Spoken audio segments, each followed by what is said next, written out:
Hello everyone and welcome on board the Sunset Safari here on Djuma and Arathusa Private Game Reserves. We're in the Sabi Sands.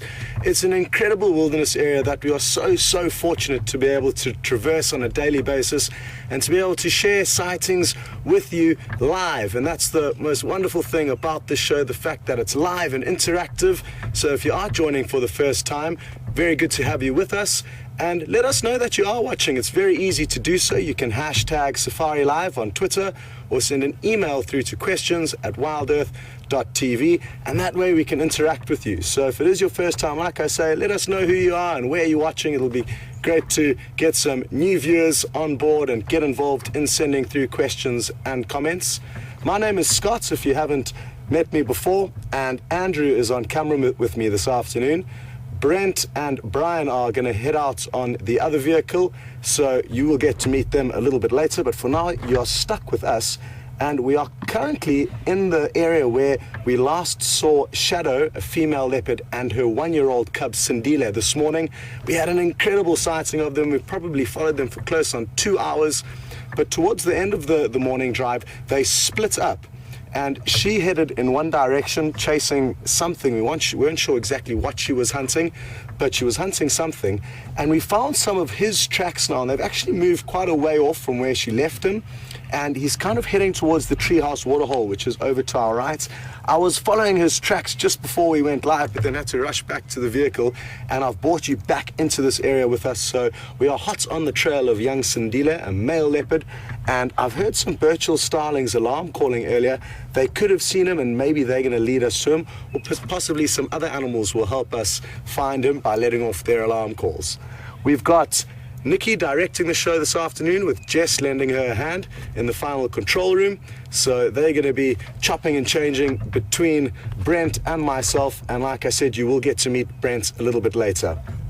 Okay, so what the plan is now is we're going to just drive around a little bit and stop and listen and see if we can't fine-tune where this leopard is. I'm fairly certain he's not far away at all, so I'm feeling confident that we're going to get to see him. He was quite full-bellied this morning and had fed on an impala that was stolen by hyena early this morning. So like I said, he was fairly full-bellied. He even managed to catch a little francolin while we were viewing him, but sadly it was as we were repositioning the vehicle, we weren't watching him, and next thing we knew he had a francolin in his mouth. So that was another interesting update from this morning. Karula was also seen, who interestingly enough is the mother of Shadow, and James rushed over to try and relocate her but couldn't find her in an incredibly thick block. But there's a chance that Brent may be able to work out where she's headed to.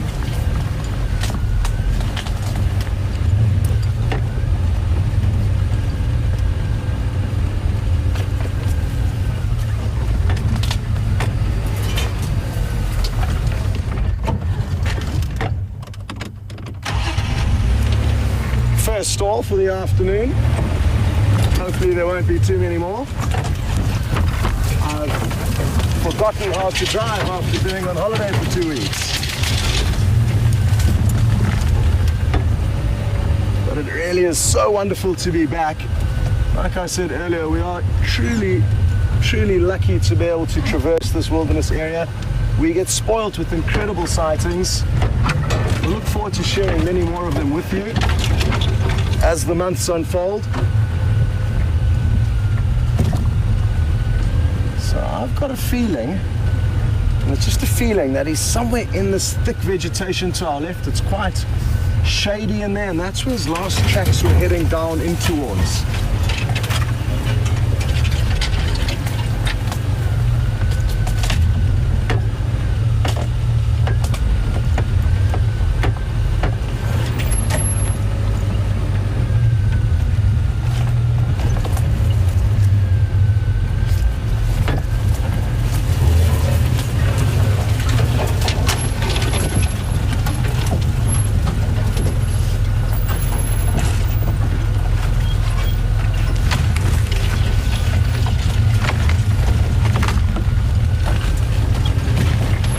Interestingly enough, when Sindile did catch that Franklin earlier this morning, we didn't hear any Franklin alarm calls. Usually you would expect one or two of them to at least call out. We heard nothing, and just looked up and saw that he had something in his mouth, and then worked out that it was a Franklin. And Lee, who was also in that sighting in another vehicle with his guests, actually saw Sindile catch it. So it did happen there, and then we just sadly were not looking at the right place at the right time.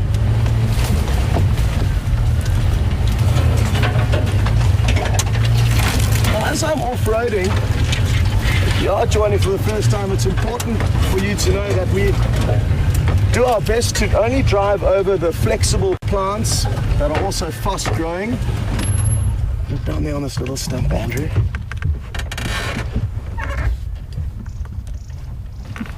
And as Andrew zooms in, you'll notice a little squirrel running off.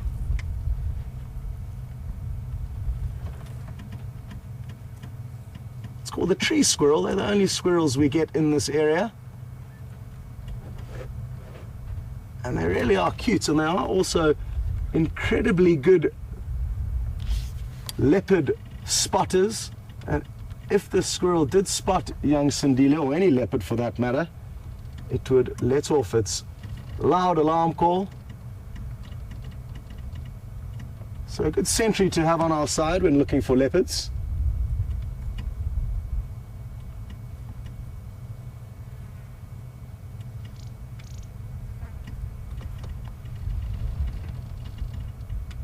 But it seems like all is calm and peaceful for now. So we'll continue. And I'll try and stay as close to this little riverbed that's running down to our left-hand side here, and that way I think we might be able to get lucky in finding this leopard. It's quite a warm afternoon. It's 25 degrees Celsius. And I'm not sure how many degrees Fahrenheit that is, as my conversions are no good. 77, I am told. So 77 degrees Fahrenheit. It's quite a warm afternoon, considering it's still coming out of the end of our winter period.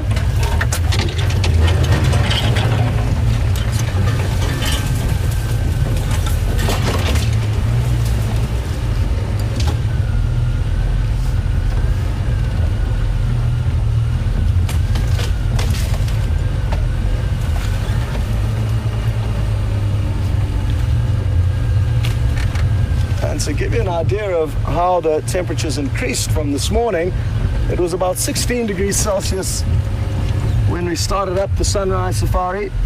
So 8 degrees Celsius increase in temperature.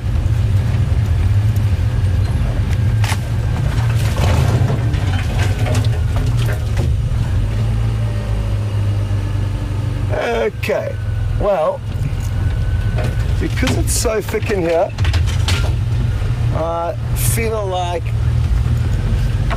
we should wait a little bit later, and maybe I'll come back here and do a walk through this area. As sadly, as soon as I jump off the vehicle, we have to leave you behind, and that's no good, is it? So we're just going to loop around to the treehouse waterhole quickly. Maybe we'll get lucky. Maybe he's already moved further along through this area. And failing that, there may be some other animals having a drink at the waterhole.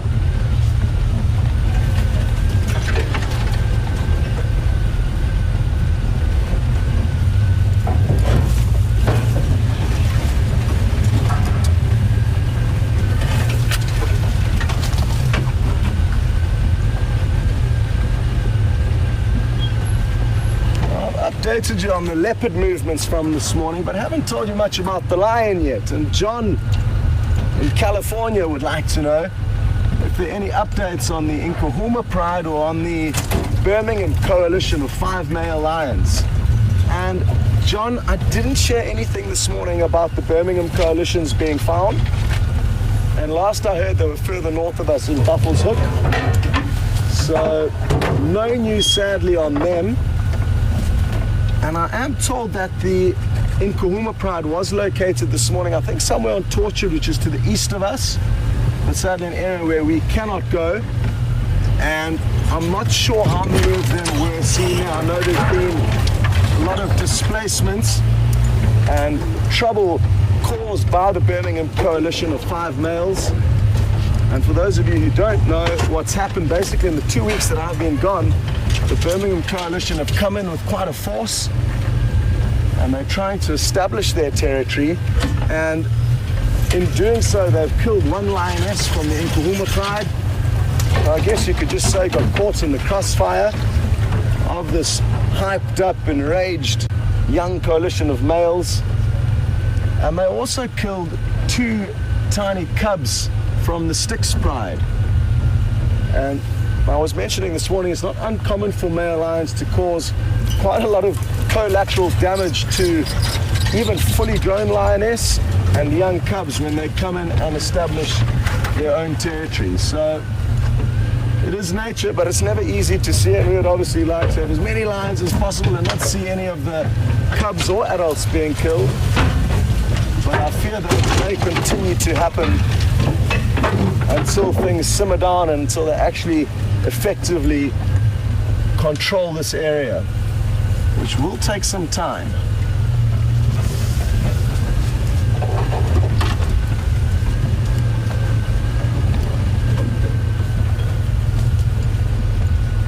Come on, young Sindile.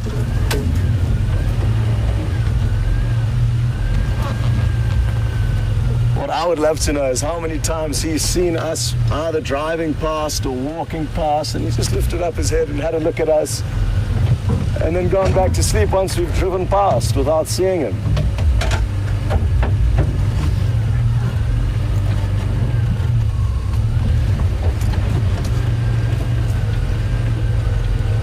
Okay.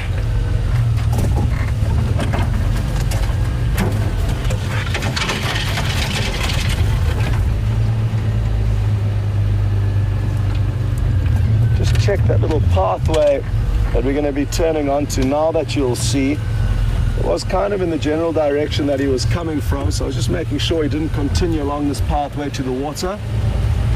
It could be that he's already ahead of us, or he could be sleeping somewhere behind us. Either way, I'm confident we'll get to see him this afternoon at some point. We just need to employ a little bit of patience, as that is often one of the most valuable tactics when out on safari. You can't get flustered if you're not finding what you're looking for. You've just got to take it slowly and enjoy everything that's happening around you.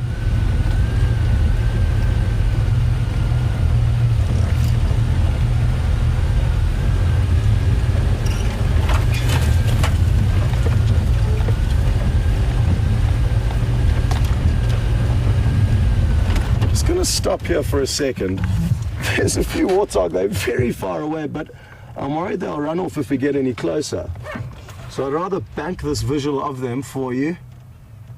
You can already see they're a little bit nervous, and understandably so. They know they're in an area where they could be ambushed around the waterhole. It's a dangerous environment for the herbivores and the prey animals.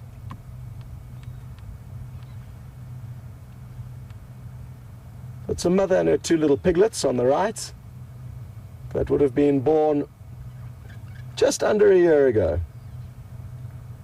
And I really am looking forward to seeing the next editions popping out at the end of this year. They are incredibly cute little animals. They're tiny little piglets when they are first born, and are great, great quality to watch. They run around excitedly, squeaking at one another, and that's something else you can all look forward to seeing in the summer months, which are just around the corner. Interesting to see some oxpeckers on the adult. You don't readily see oxpeckers on warthogs. And there's another bird on the water's edge called the blacksmith lapwing. So 3 different species, all enjoying the afternoon sunshine here at Djuma. It's been really interesting to note how much the water levels have dropped in the 2 weeks that I've been gone. This waterhole is not looking too bad, But Twin Dams is just a big soupy mud that will no longer be suitable for drinking.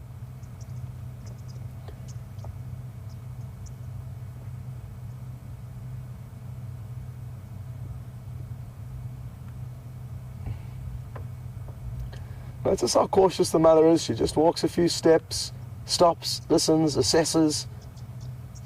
One of her piglets has overtaken her, not too concerned, but she's making sure she doesn't run into any trouble.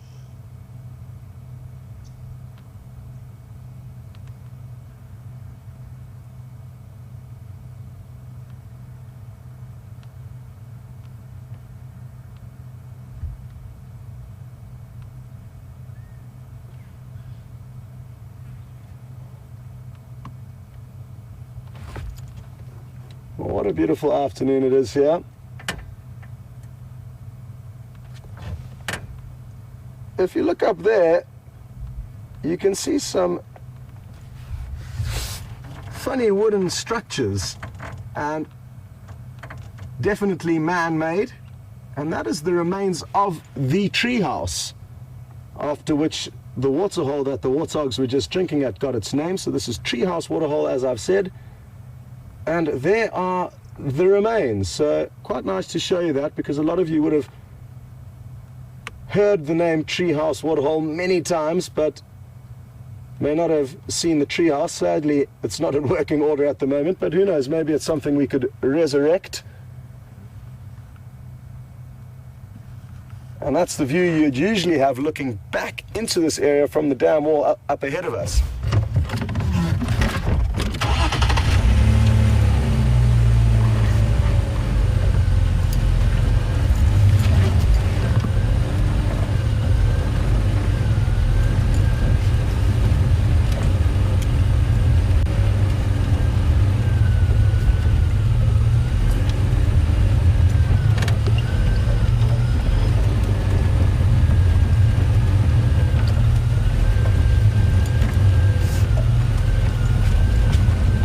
Well, I'm happy to hear that one of our viewers called Mang, I think I pronounced it correctly, apologies if I didn't, but Mang has commented that he heard that, thought it was a different lioness that was killed by the Nkahuma Pride, and that it was not necessarily, killed by the Birminghams. But as far as I'm aware, it definitely was an Nkahuma lioness. And I think it was one of the younger, the middle-aged three. So there's two older lioness. There were, I'm guessing, I think it was the middle one of the middle ones that was killed. Three slightly older sub-adults, and then two younger lioness. And it was one of the three middle-aged ones.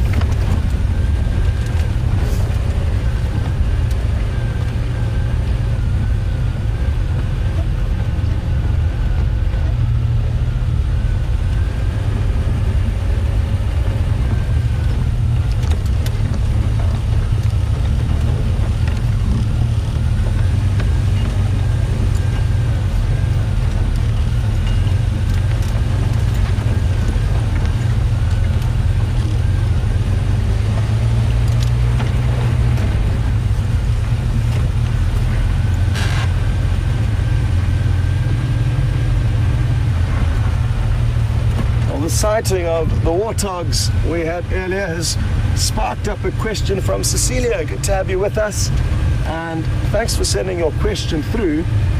Cecilia is interested to know if warthog are farmed in any way for human consumption. And yes, they are certainly farmed to a degree, not in pens as pigs would be farmed in this day and age, but all the wild animals in Africa, in some of the countries, they are kept in areas which are completely natural in terms of vegetation and terrain. But what is different is that there are no longer predators occurring in those areas. And one of the words used for an area like that is a game farm, because game is farmed there. And like I said, without any predators on the property, there becomes excess populations, and those animals are then harvested to keep a sustainable population within that wilderness area. And all of the excess numbers, which are harvested to bring down the populations, are sold as venison into the meat industry. And warthog, impala, kudu, many animals that are edible and that we see out here are farmed commercially, but in wild areas. Very seldomly will they be farmed in a pen. I guess one animal that may be farmed in smaller enclosures and less natural environments is the ostrich. But other than that, most of your antelope and animals like warthog will just roam free, and population counts will be done to make sure that, like I said, the population remains sustainable and the excess will be consumed by humans.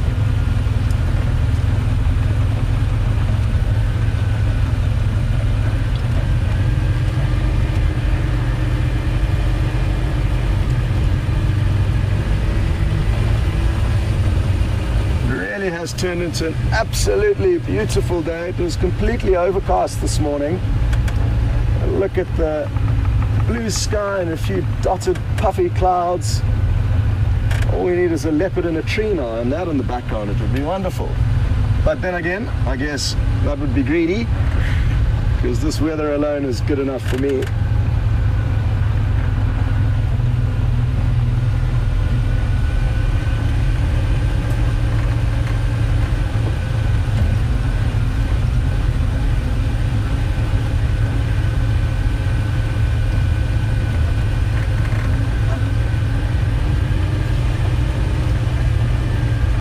So, I know a lot of you may be wanting to see Brent and what he's up to this afternoon, but sadly they are doing some tests on his vehicle at the moment, and we've got Eugene and Peter Bright, two of the WildEarth technical wizards, hard at work there, but I'm sure it won't be long before they finish doing what needs to be done.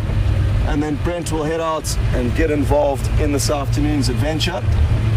But for now, you are stuck with Andrew and myself. And that's just why we haven't sent you across to Brent to say hello yet. Sadly, Jamie has headed off on leave today, but she's done incredibly well. Her first cycle here working for WildEarth, and it's great to have her on board with us, and she certainly deserves her 2-week break. So she's going to be gone for a couple of weeks, so it's just the boys for the next while until we get Jamie back. And I think it's so great to have a woman on the team, because I'm sure it's already proved to a lot of you that anybody can do this. A lot of people are under the false perception that this is a man's job. It certainly isn't. And anybody who wants to do this, it doesn't matter whether you're boy or girl or where you are from in the world, it certainly is possible to come out here and work in the industry.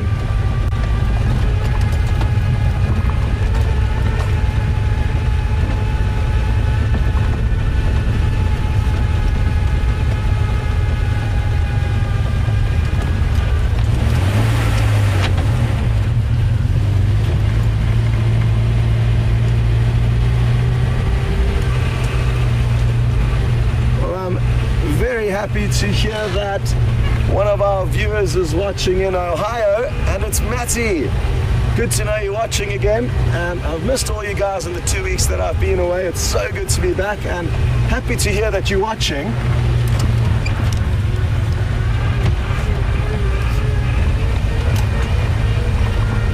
And I'm hoping we're going to find Sindile a little bit later, and we will probably head back to the treehouse waterhole in order to do that. And Maddie was interested to know what exactly was the treehouse used for. And that's a good question, so thanks for asking. I should have explained that.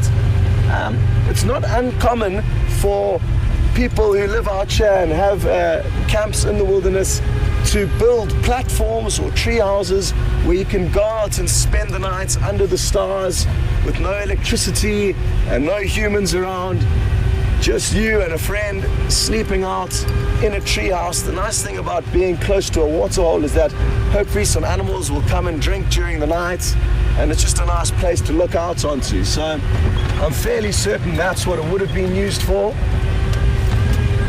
And it really is so much fun sleeping out. You can hear all the animals calling because there's no walls around you. I guess it's kind of like camping. But because you're up in the tree, you're pretty safe. And that way you could probably just have a thin mosquito net dangling over you, and that would be enough to keep you safe.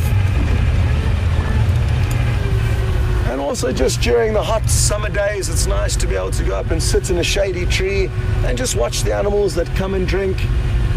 So whether it's used at night or day, I guess it depends on your mood.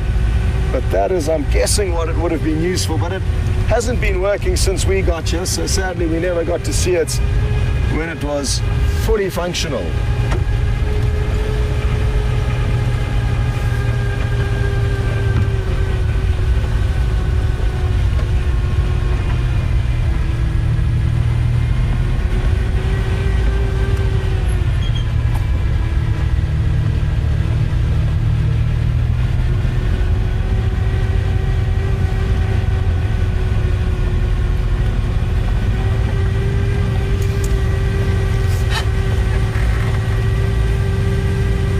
I was saying earlier, I've been gone for 2 weeks, and I was mentioning how remarkable it is how the bush can change so dramatically in such short periods of time. And it's scary to think that it's going to continue to get drier and more sparse, probably for the next month, guaranteed. It would be unlikely that we get much rainfall before then.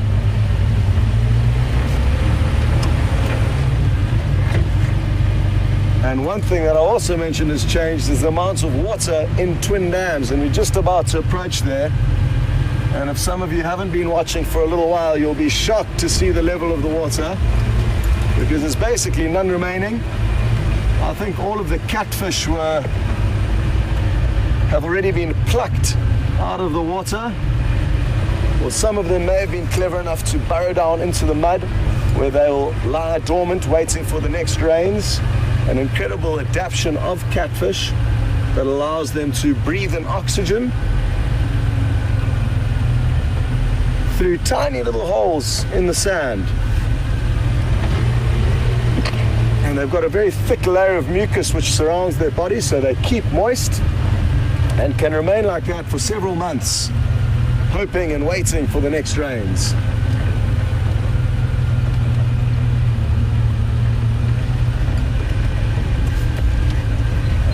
Another thing that's changed is that the jackalberry trees, which there's a stunning example of on our left, their leaves have yellowed considerably in the 2 weeks that we've been gone.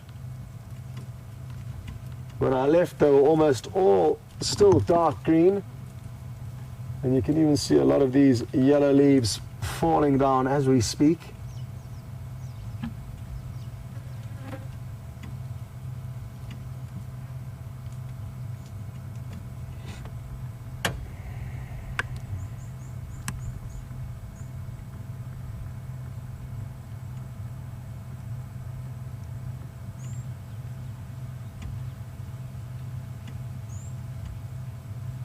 And sometimes it's just nice to stop and listen and take a look at something a little bit different that we don't spend time doing.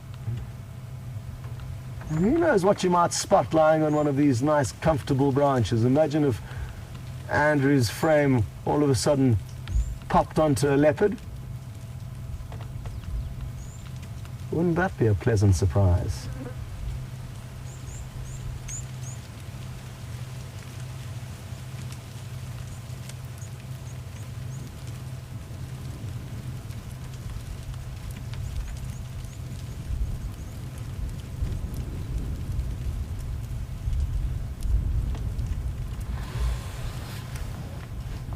I always wonder with trees like this, the stories that they would be able to tell you, because this is certainly a few hundred years old and has probably had many a leopard sleeping in it and has seen many an animal walk below it in the Mulwati riverbed.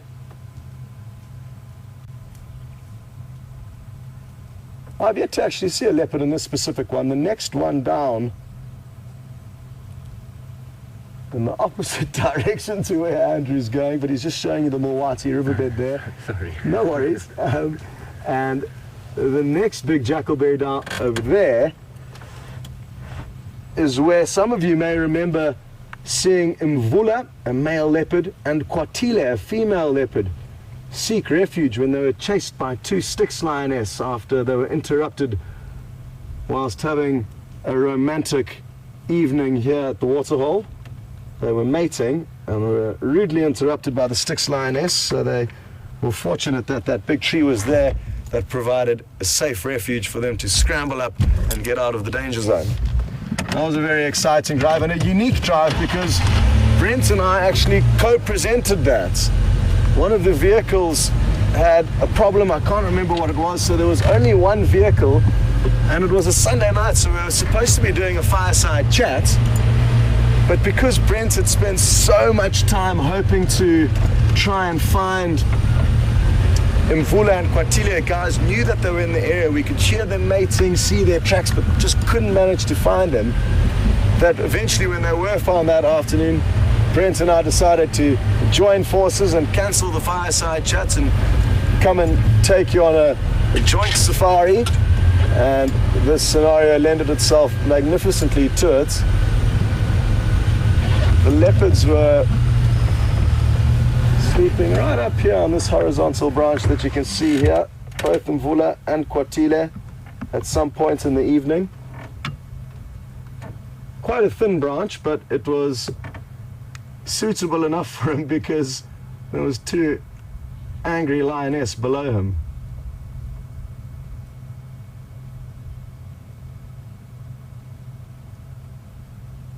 At one point, Kwatile was lying up on that branch over there, and then she came back and joined him onto this branch over here.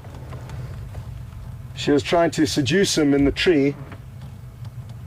I do a seductive dance to try and excite the male leopards, the females, and it was quite interesting to see her try and do it on that thin little branch. She was having none of it.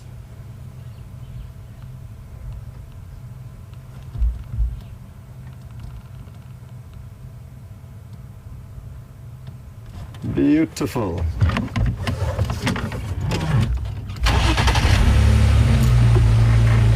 So the jackalberry tree is the name of these trees, or an ebony tree, so either name is suitable for them.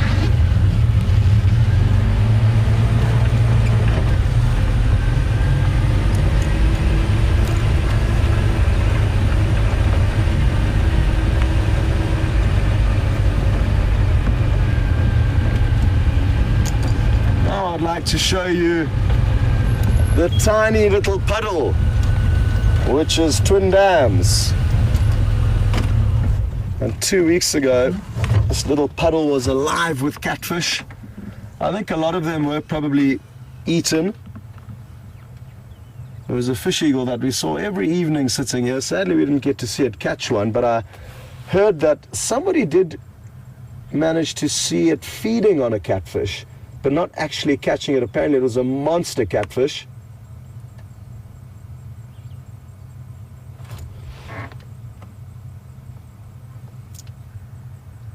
But it doesn't look like too much is going on in there at the moment.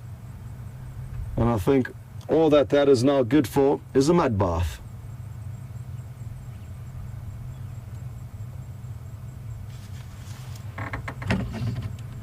Andrew, would you like to take a mud bath? No, thank you, sir. Okay. It would have been rude of me not to offer Andrew that opportunity, and I'm sure in the summer months as things heat up, the answer may change. And you see the cameraman running over the hood of the vehicle straight into the water. I remember last summer I got really tempted to just run and jump into the closest water hole. it's not a good idea because there could be a crocodile waiting there for you. Even in the smaller water holes, you've got to be very, very careful.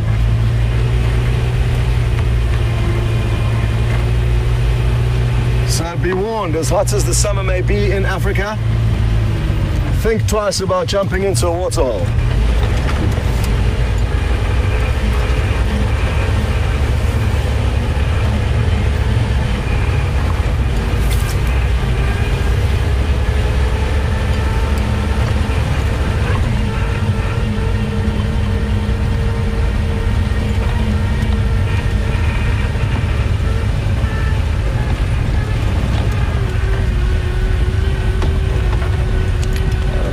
I've been copying you 1 out of 5 for the last 5 minutes.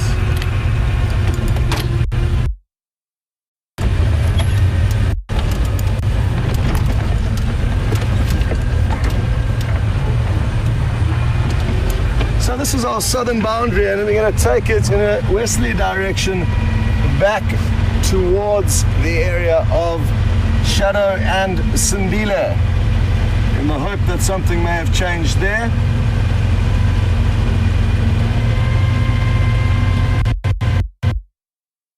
Current plan, but as a lot of you may know, the plans often change out here. It was just this morning, as I jumped out the vehicle to do the opening start, I heard a leopard being called in on the radio, but there wasn't time for me to respond or do anything. So all of you who were watching would have seen that all unfold, but it really is wonderful how you can get pleasantly surprised out here.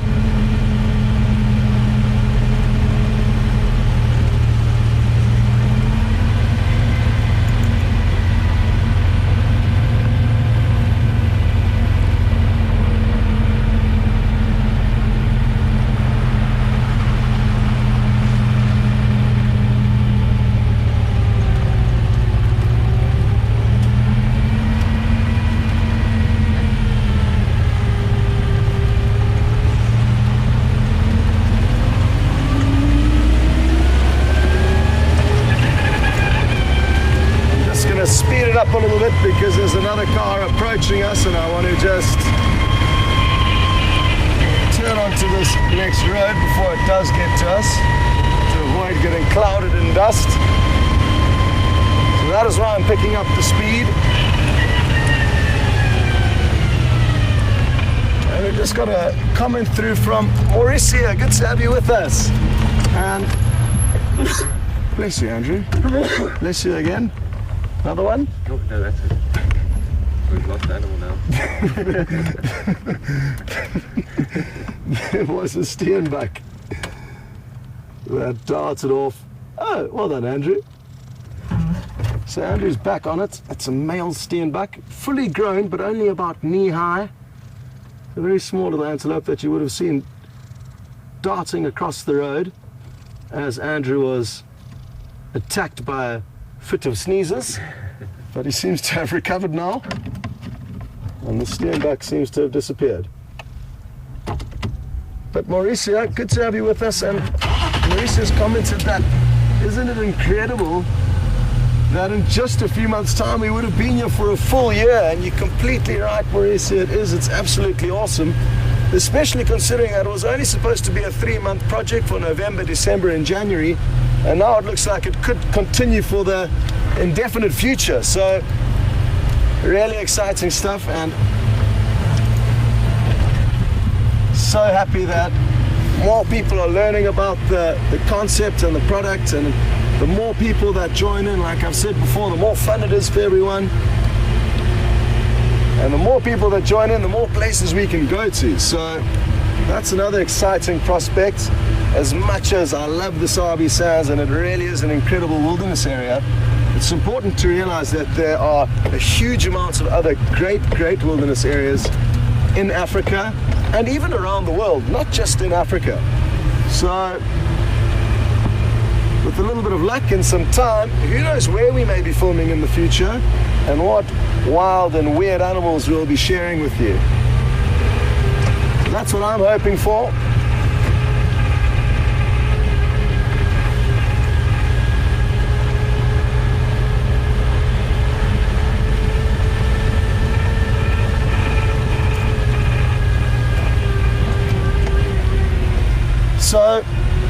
I'm told that the hyena's den site has been moved, but to an undisclosed location. So currently we don't know where the hyenas are denning, which is a bit of a pity, but the good news is it is rectifiable, and hopefully in the next few days, if we spend some time walking through this area where there are their den sites, we may get lucky and find them. So that's a little project that I look forward to being involved in, the relocation of the new hyena den, and it's high on the list of priorities of things to do, so don't worry. Hopefully, like I say, in the next few days we would have established where exactly it is.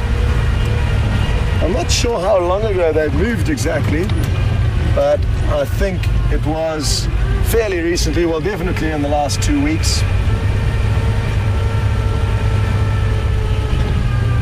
And speaking of looking for the hyena den, I think Brent's also going to be very interested on that little mission. And the good news is he's not going to be only interested in that, but he's also ready to say hello to all of you. He's out with Brian and searching for something somewhere. I haven't heard exactly what his plans are just yet. But over to Brent, enjoy, and we will see you all a little bit later.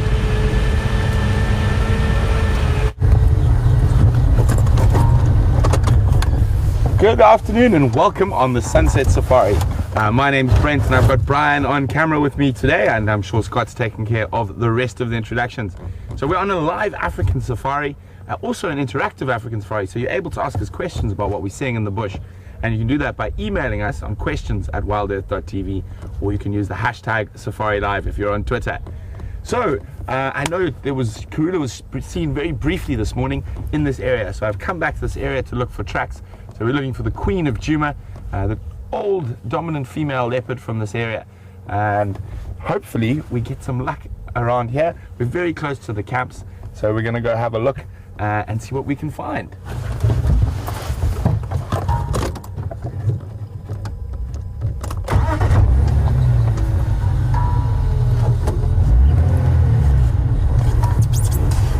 So unfortunately, Karula seems to have been spending quite a lot of time in this area, and it is a myriad of little drainage lines and drop-offs, so very, very difficult to get a vehicle in to follow her. So I'm hoping she might have moved out onto the road during the day, and we might have a better chance at spotting her.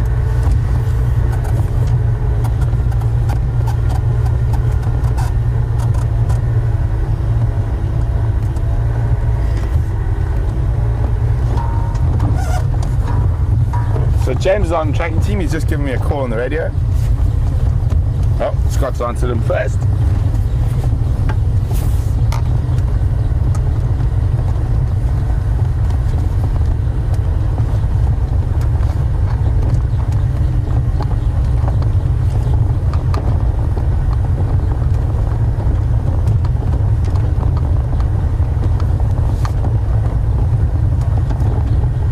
So James looks like he's going to get out and give Scott and I a hand looking for some leopards this afternoon. I haven't heard any updates on the lions. I think they are still to the north of us. So we're going to focus around here for now.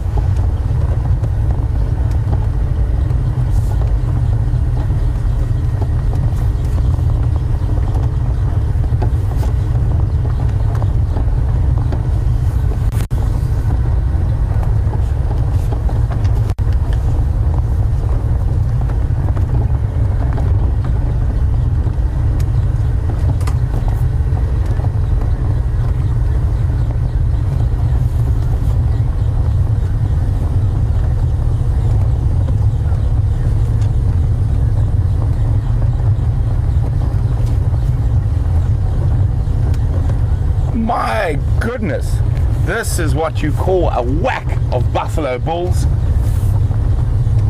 They're all resting around the Gallagher waterhole. Oh, and there's that funny looking one we've seen a few times. You see him standing there. He looks like he's got a very silly expression on his face. That big boss. And boss almost looks too big for his body.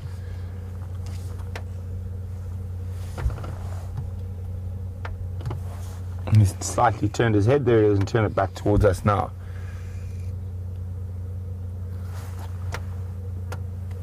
A very big group of buffalo bulls.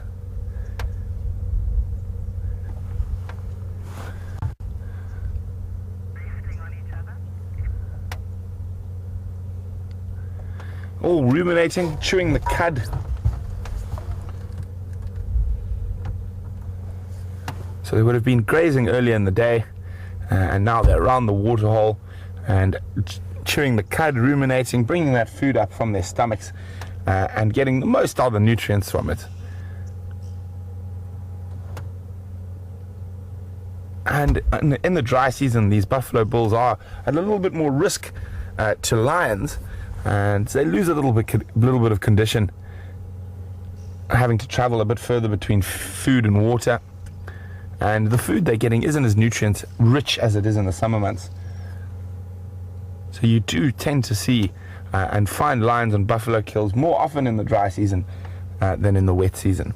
And you see this old guy next to us here has lost one side of his horn, probably in a battle with another buffalo. And you can see that sort of roundish jaw movement there of a ruminant.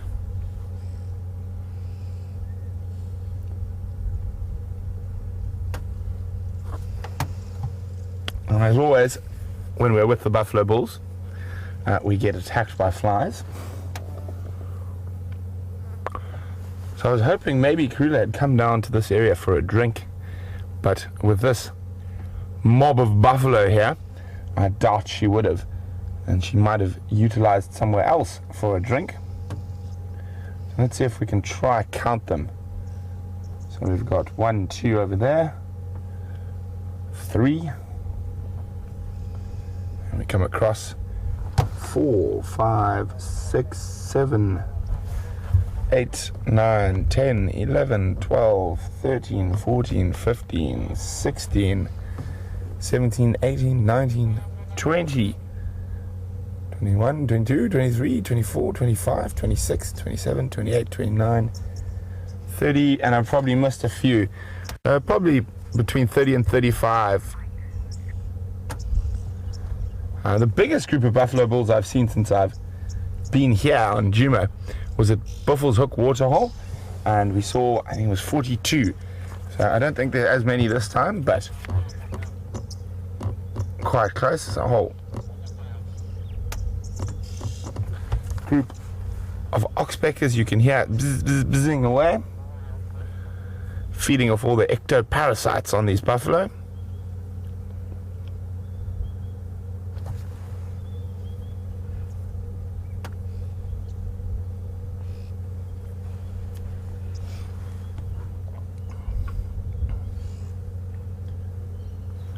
And you can see, as Brian comes out a bit wider, that they do spend quite a bit of time in this area. And you can see all the dung and whatnot on the ground and how they've really trampled this area down.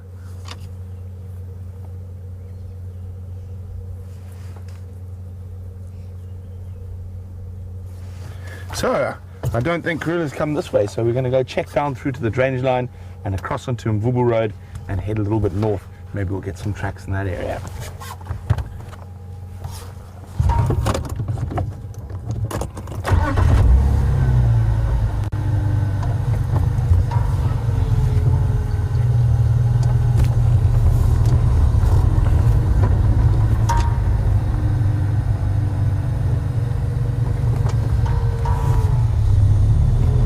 Bye-bye, old men.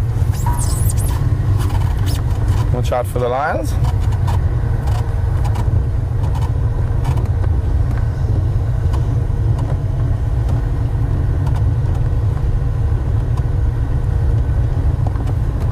Oh, hello, little one.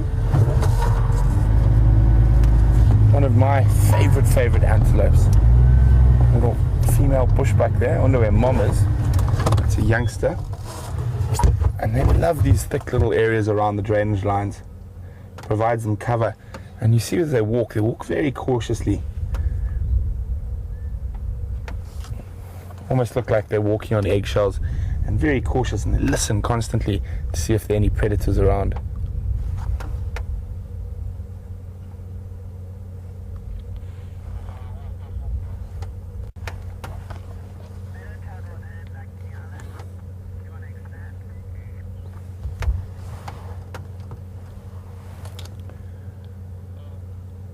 So hiding behind the tambuti tree, We're going to head on a little bit further and see what else is around. They're very similar in a lot of ways to movements and patterns to Inyala. You do get them in nice little groups sometimes. I've seen 5 or 6 together on a good food source, and they're also non-territorial, and the males will only come sort of really follow the females when the females in estrus, similar to Inyala. Otherwise they will tolerate each other in mixed groups, and all around in these areas they are a little bit more shy and retiring than Inyala. That's right, we quite often don't see them as often as Inyala.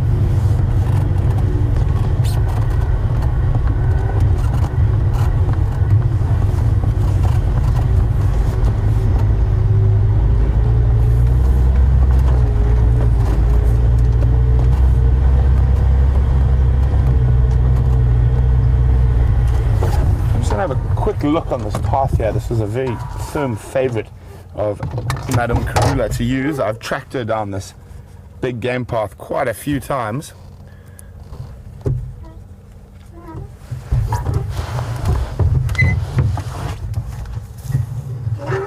Just have a quick look if there are any tracks.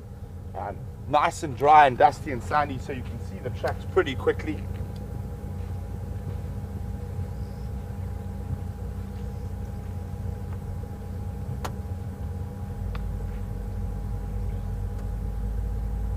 Unfortunately, no tracks, so maybe she went further to the north, so we'll keep working our way around that way.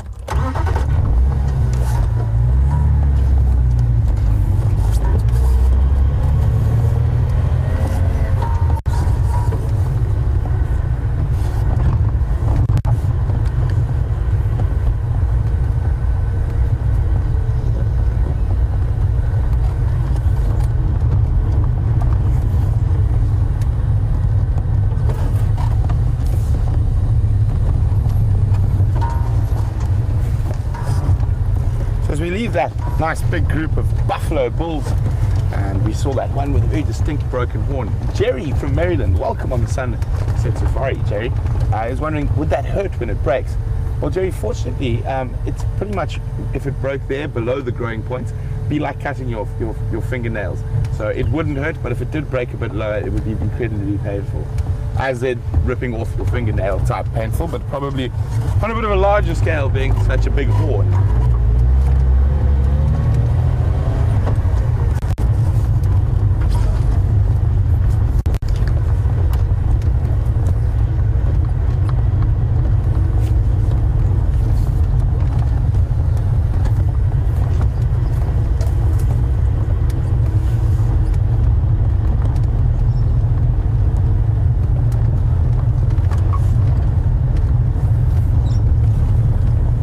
Still on the subject of those buffalo, Margaret, welcome Margaret, is wondering, will that broken horn keep him a bachelor?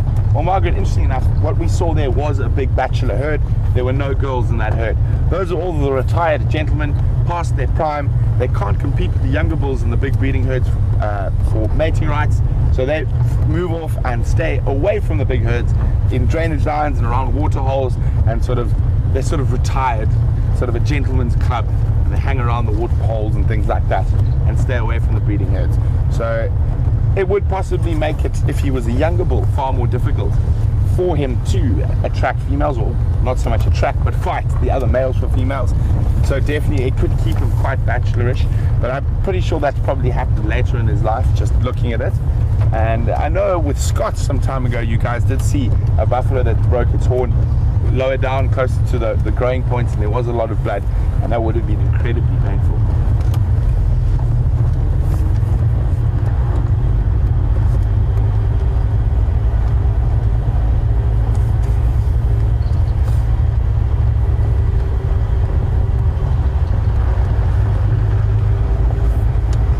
So we're going to do a big loop around this area, see if we can find any tracks of Karula. As I said, there's quite a lot. It's a very difficult area, lots of drainage lines. So we're going to do a big loop, head back to where we started. If we don't get any tracks, we're going to head off and see if we can find something else. And maybe come back here as it gets a little bit later, and maybe we'll get lucky and she's on the move.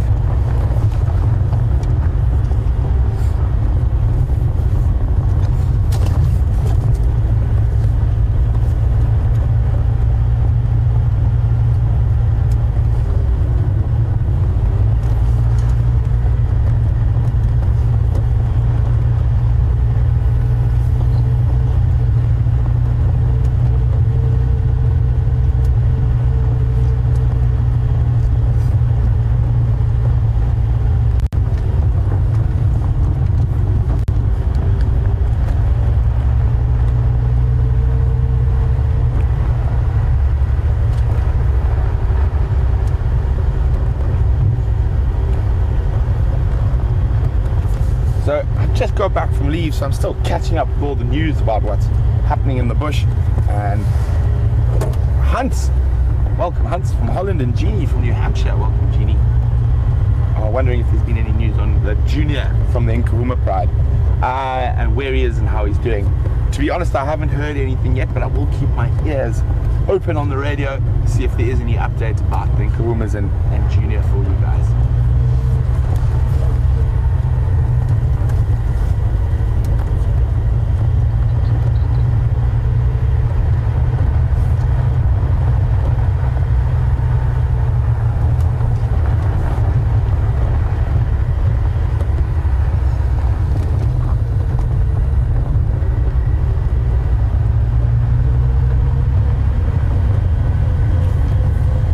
And as far as I know, the Birmingham males are still to the north in Buffalo's Hook. They haven't been found yet this Sunset Safari, but I am listening, and I will keep you guys updated if they do find them.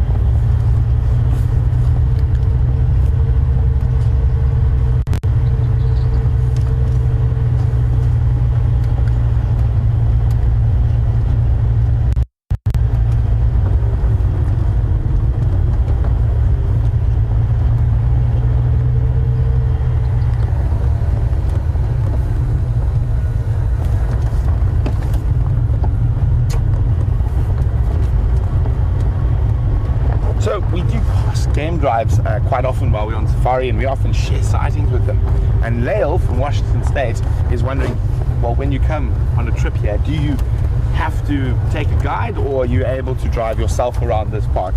Well, Lael, the Sabi Sounds is private land, so it is not a national park, and you do have to have a guide that is employed by one of the landowners or lodges to take you out on safari.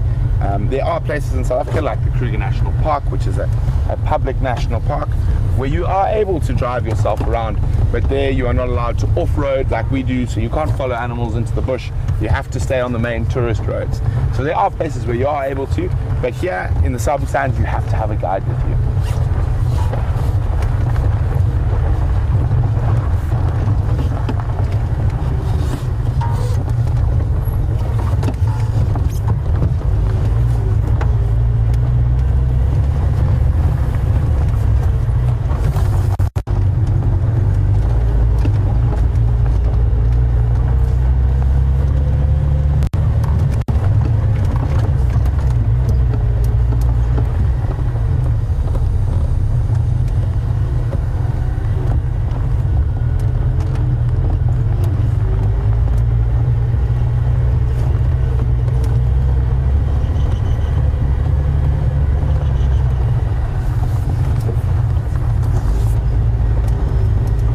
Sorry guys, I'm just on the game drive ran over for a second. I'm just listening to an update.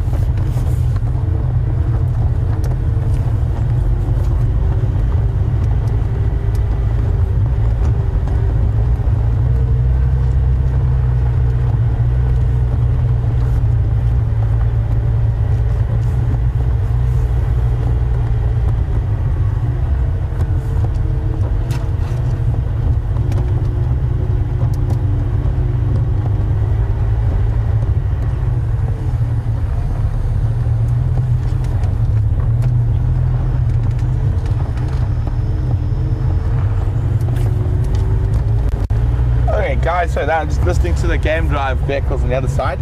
So I've got an update for you on the Birmingham boys. They have been found to the north, probably about 5 or 6 kilometers, but their general direction has been south, so fingers crossed that they come back for a visit.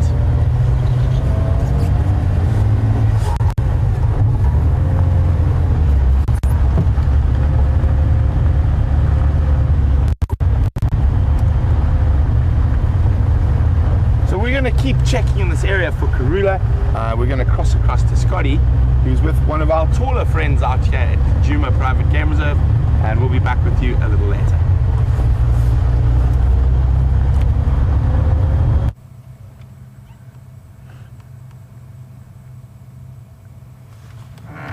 Welcome back, everyone. And isn't this a unique Marula giraffe angle we have? It's actually the same bull that we saw this morning. He hasn't moved far away at all from where we saw him, probably a quarter of a mile. And he's doing exactly the same thing he was doing this morning, and that is chewing the cud.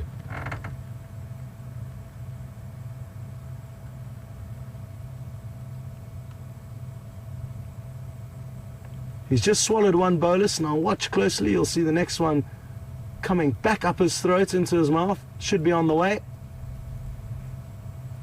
Watch carefully, if you'll blink you'll miss it.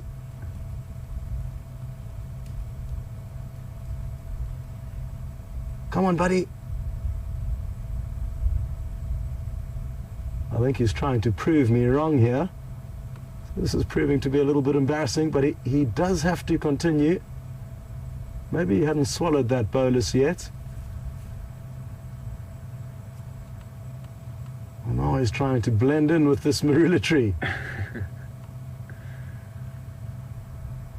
Okay, Mr. Giraffe, well, it appears like you do not want to play along with us this afternoon.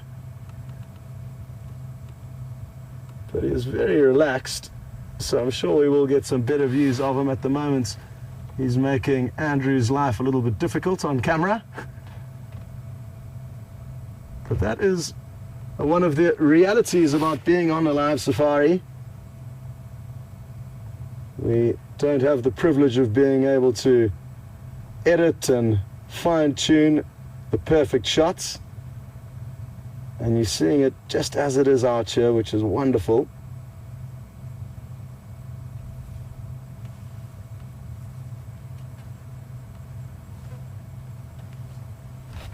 Okay, well, let's see if we can try and reposition and get the sun more in our favor, and that way get you some better views of him.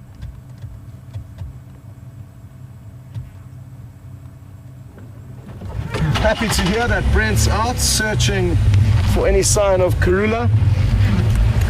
I've been spending a little bit more time on foot in this area of where Shadow and Sindile were last seen, but haven't had any joy yet.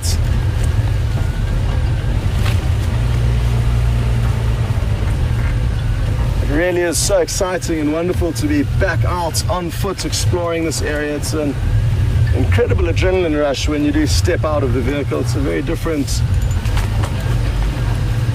scenario in terms of danger and risk as soon as you spend time on foot.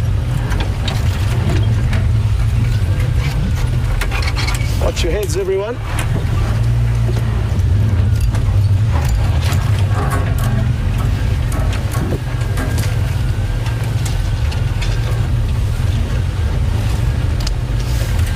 Hopefully in the next few meters we should have a view of it with perfect sunlight.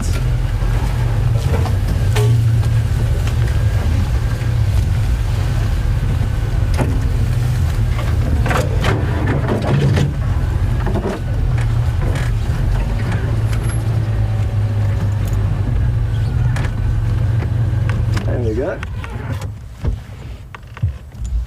Very pretty clouds in the background as well. It really is a magical afternoon weather-wise.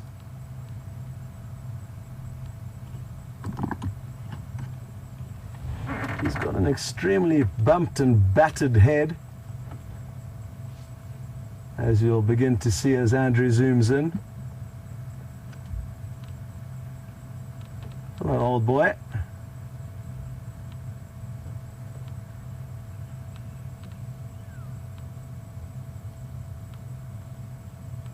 also notice two very small bumps or protrusions at the base of his head behind those two old horn-like structures. And it's not uncommon for giraffe to sometimes have those little bumps protruding. And also on the forehead, you can see one very prominent bump there.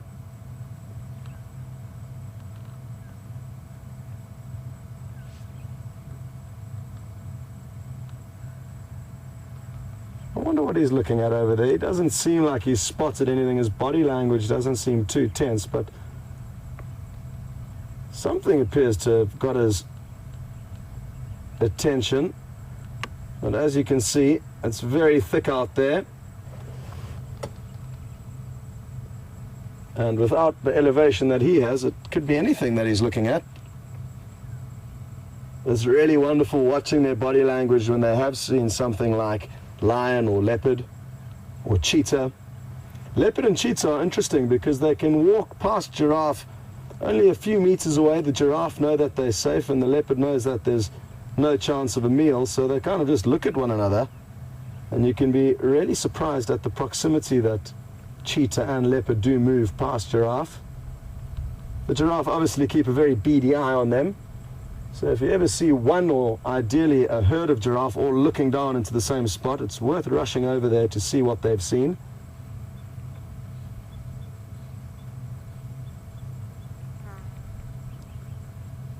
He's got an incredibly dark coat, which is probably attributed to two things, both genetics and age. Sadly, the thick bush that's in front of him is preventing you from getting a good idea of how thick, or sorry, how dark that coat is.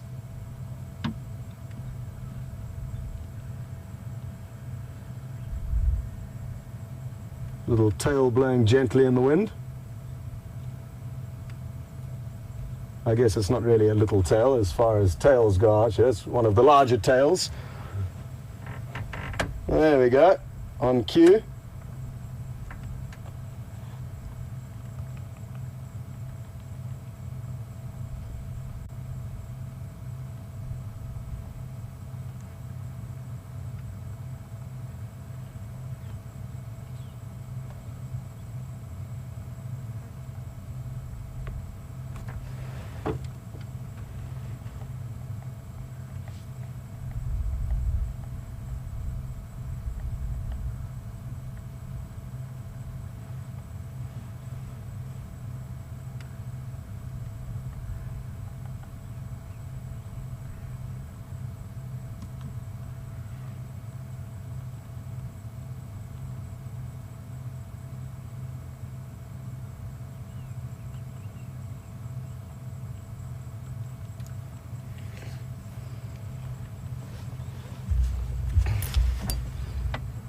I was mentioning earlier that it's a lot more dangerous to be out of the vehicle, walking on foot out in the African wilderness, compared to being in the vehicle.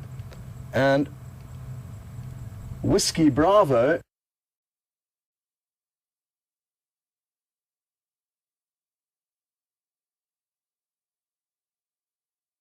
about the safety of being in the vehicles. You know, we completely back to hundreds and thousands of years ago when we were living amongst the animals. Over time, we became dominant over them, and that is why humans now rule the planet and determine what happens with all other animals. What have you seen there? This body language is looking a little bit better. I'm just going to continue driving while I continue to... Oh yes, it's a leopard! Can you see it there? In that gap, it like... Just zoom in over the fallen down tree. Perfect. More to the right. Focus further back. You got it? Right there. Awesome! Wow. And it looks like Shadow, and she's calling Sindile. Calling. The giraffe helped us find the leopard. Thanks, giraffe. Thanks, giraffe! And we were just speaking about it a few moments ago. The good news is Shadow's trying to call Sindile. reunite, and who knows, maybe she's been successful and made a kill. I'm guessing that's why she would be coming back to call him. So after having lost her kill already this morning, just hours ago, I'm fairly confident she's been successful again. And this is the exact area where she last left him. I found his tracks crossing Shabam Road, so she's still probably a distance away from him. But we are in for a treat. If we are in the right place at the right time, we are going to see them reunite.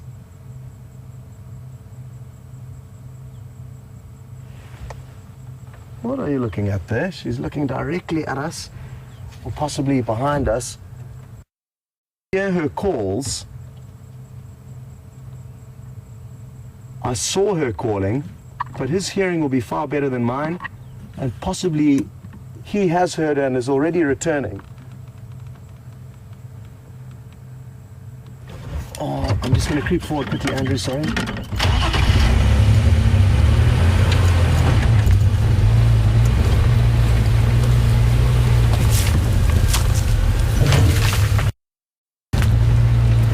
Gonna be a little bit tricky, but that's probably your best bet for now, Andrew. Sorry. Beautiful. Look at her calling. Watch closely.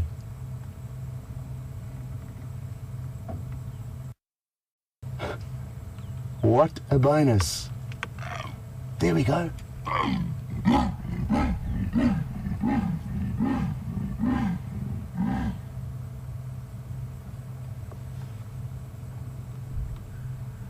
Well, I wasn't expecting that. Initially, she was just letting off the soft contact calls, but maybe she's frustrated that he's strayed far away from where she left him, and now she's battling to find him. He has in fact made a kill. She's going to want to get back to that as soon as possible. I'm just going to reposition quickly. We've got such an awesome opportunity to get an angle of the giraffe and the leopard in the same frame. Hold on, everyone. What a bonus!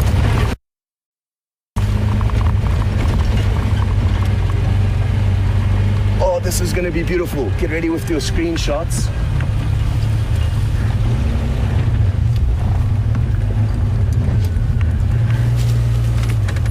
Look at this. Incredible.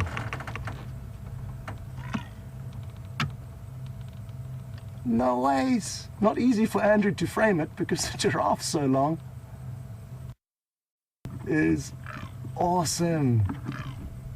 These are soft contact.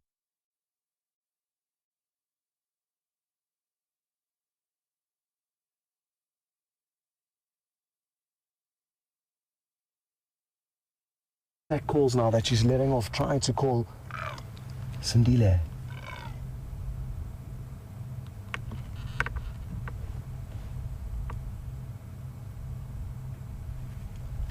And all this excitement, I forgot to tell all the other vehicles that we found her, so I'm just going to get on the radio and let everyone know. Station's located Shadow. She is on Philemon's cut line just west of Shabam.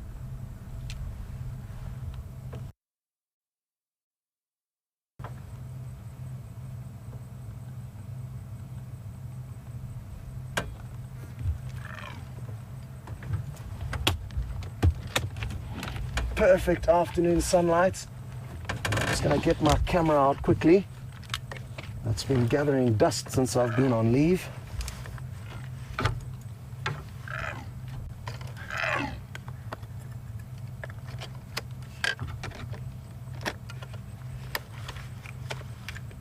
She's getting frustrated that she can't find him, but I'm sure it won't be long until he does come.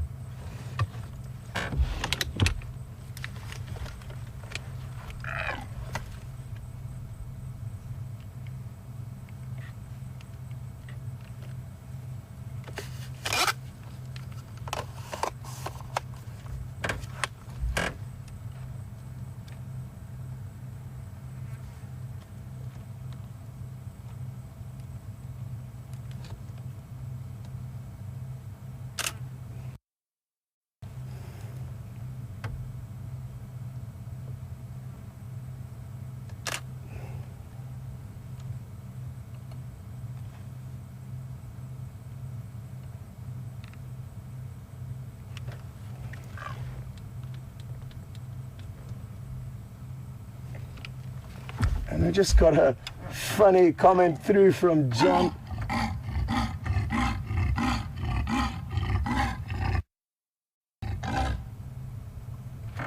Wow. Sorry, John, I had to stop telling everyone what you said because that was just too good.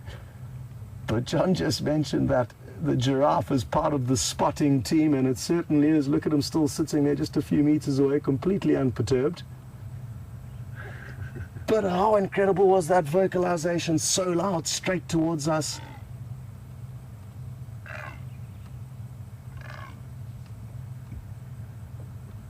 Now, I'm fairly certain that Sindile must have heard these louder, rasping vocalizations, and I'm sure he's heading towards her. Really interesting behavior to see.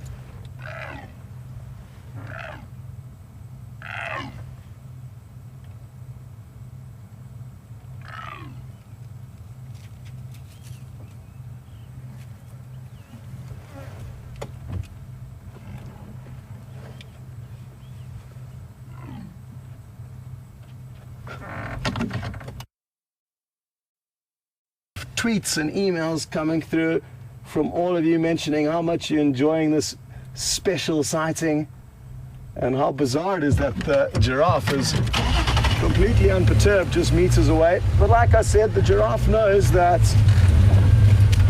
there's nothing to worry. So why get concerned when you don't need to, I guess? Where has she gone? Oh, she's just in front of us.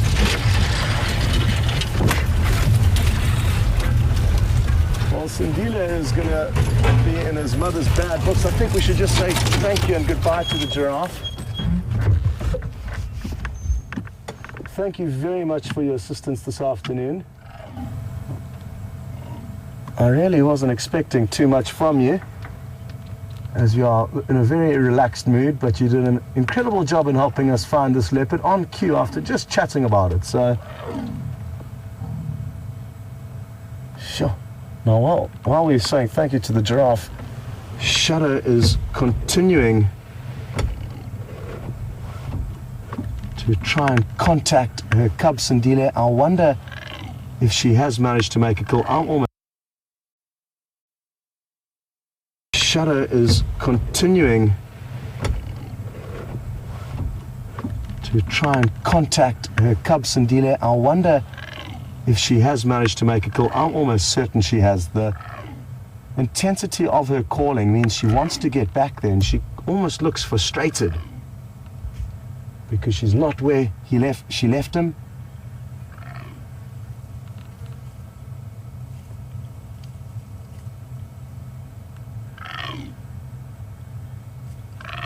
And we can expect him to approach from our left-hand side, kind of where she's looking back towards now, as that's where I had his tracks crossing Shabam Road, which is probably 100 meters from here. Shame, Shadow.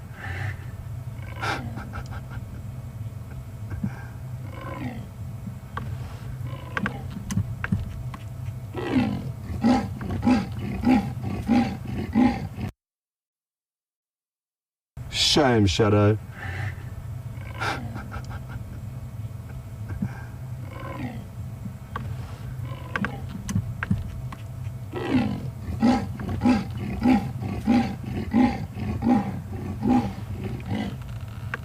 This is too good.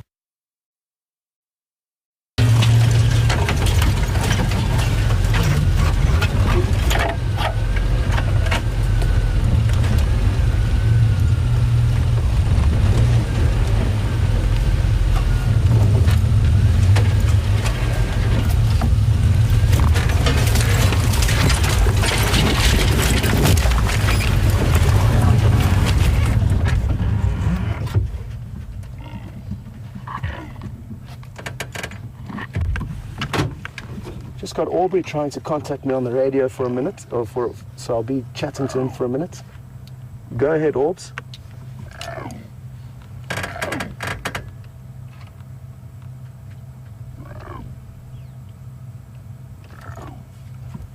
Okay, copy.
Look at her flicking her tail. This is awesome.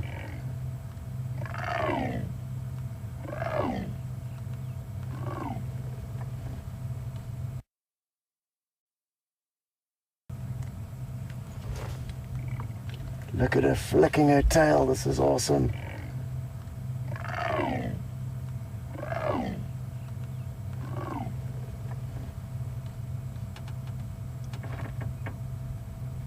Now, I'm fairly surprised that Sindile hasn't showed up already, and so is one of our viewers, Elise, who's expressing some concern. She's worried that he may have got himself into some trouble. I don't think so, Elise. It's unlikely that something bad would have happened during the day. As a first point, there's not many lion in the area, and I think he's just strayed too far off from where she left him. And that's what's making it difficult for her. Oh, what's she heard? Has she heard a response from him?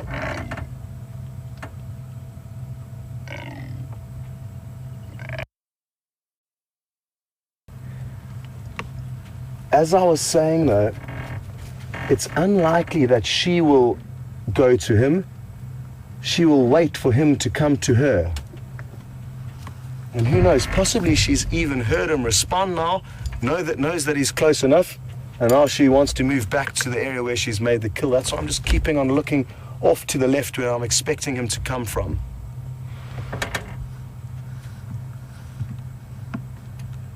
She does also keep looking back to the left. So maybe he has responded to her and now she wants to get on the move. Anyway, look at that beautiful afternoon sunlight. Sure. And that tail of her.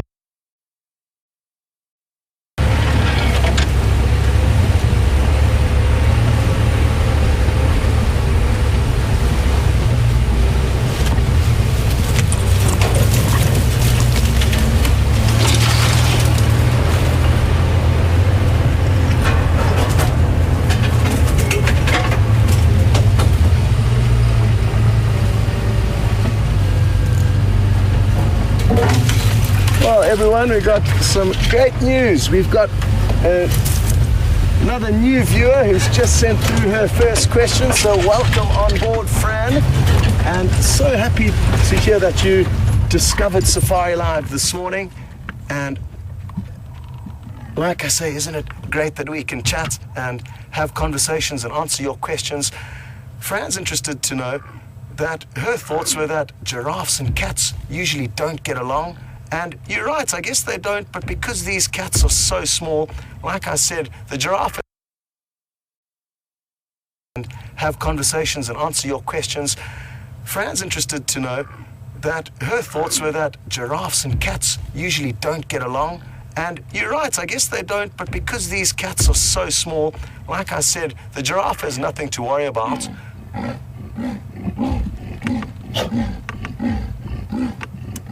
She's calling again, which I'm sure you heard. Surely Sindile must hear this at some stage.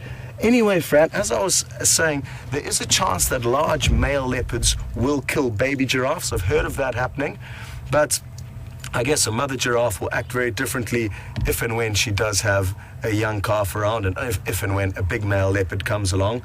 Even with lions, giraffe can kick very hard with those long legs and are incredibly difficult to bring down. So it's risky business, even for lions, the biggest of the cats we get in Africa, to hunt them. Okay, before we hard with those long legs and are incredibly difficult to bring down. So it's risky business, even for lions, the biggest of the cats we get in Africa, to hunt them.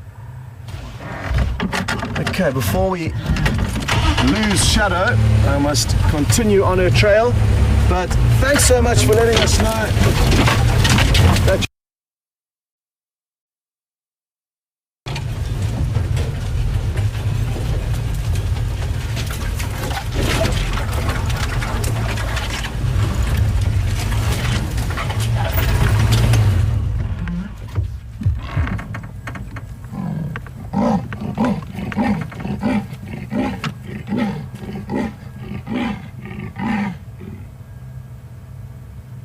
you can almost hear her desperation as well as frustration increasing each time she calls.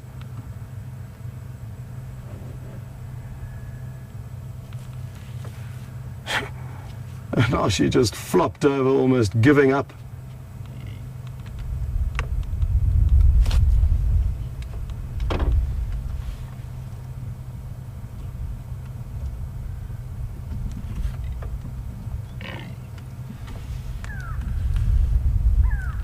Aren't we lucky to see her calling so many times?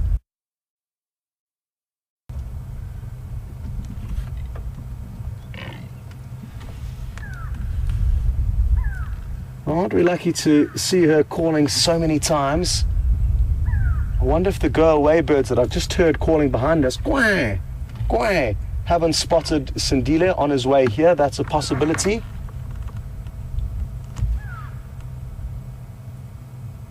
And on the topic of calls and leopards calling, Sposiso from Hermanskraal here in South Africa is asking, what is the correct term for a leopard's call? Well, the rasping call that we can hear now, Sposiso, like that of soaring through wood, would be called rasping, the rasping call of a leopard. But they also do have other calls, chuffing, which we got to see this morning, which is basically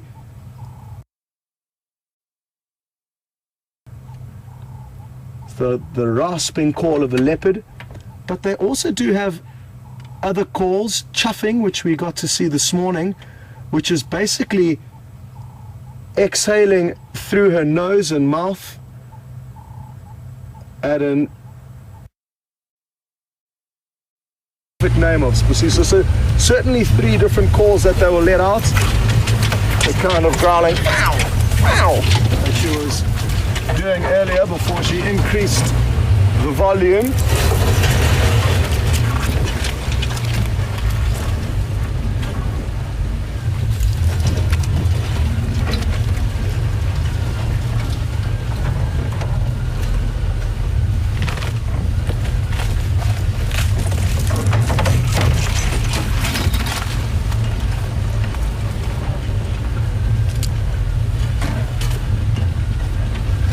She certainly is taking us on a little bit of a off-road extravaganza here. And like I mentioned before, a lot of the trees we're driving over are going to either pop back up after we've passed by, not causing major damage to them. And it's certainly, like I mentioned before, a lot of the trees we're driving over are going to either pop back up after we've passed by, not causing major damage to them. And it certainly sounds a lot worse than it actually is.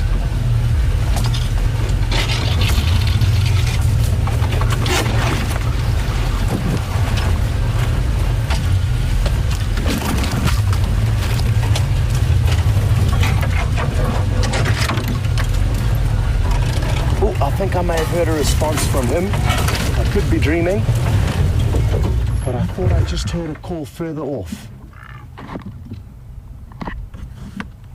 It'll be so awesome to see them reunite. He'll be so excited to see her. And he'll know why she's come back to call him too. He will know, rather.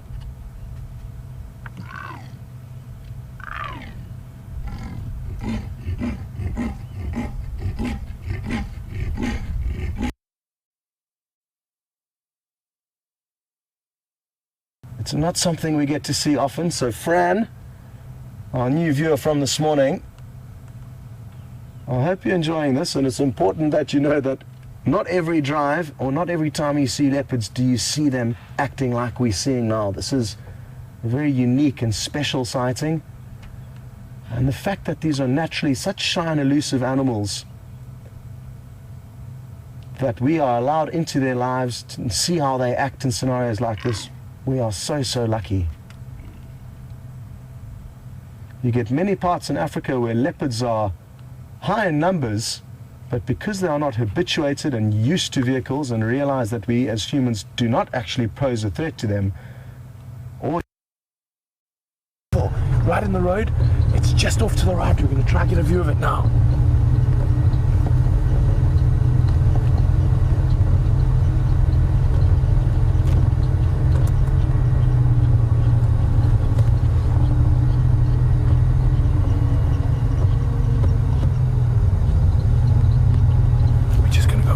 I can hear the bird alarm calling at it.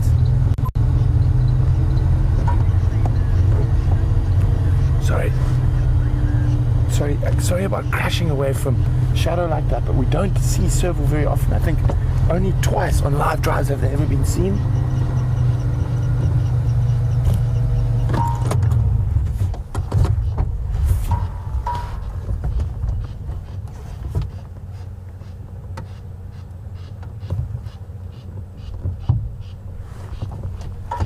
You can hear that. It sounds like a roller alarm calling.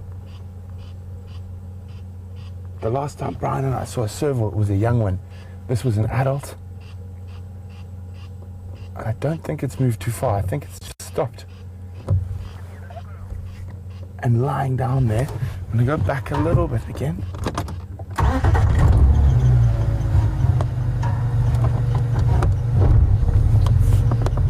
So we're looking for any type of movement.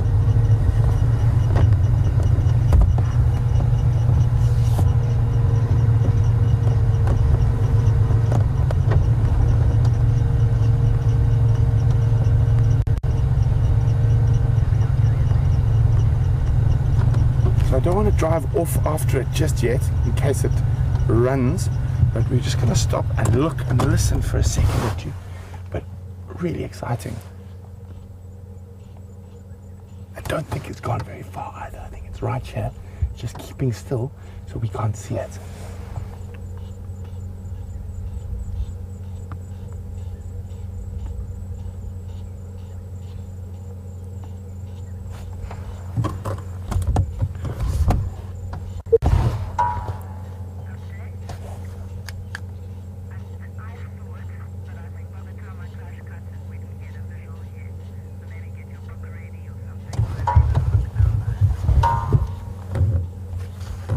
So we're going to just drive off there a little bit and see if we can get a view through the grass.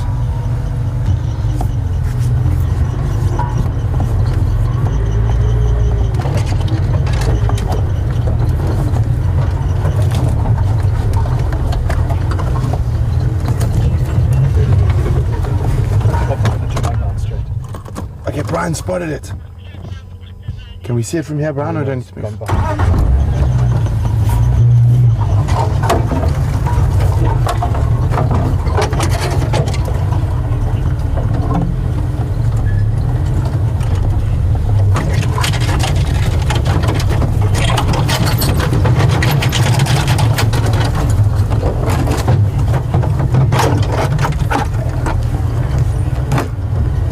Disappeared past that termite mound to the right of us. Which way did it go? There or there? There.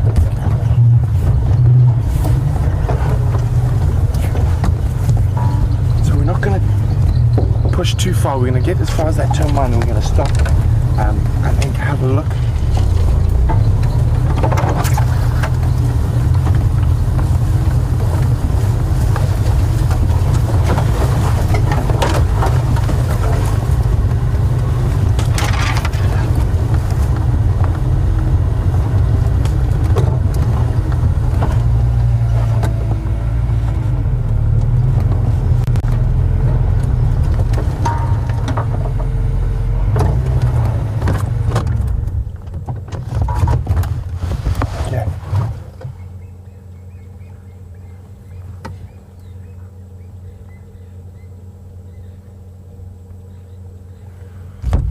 So we can see, Brian, if you have a look, there's a bird in that tree.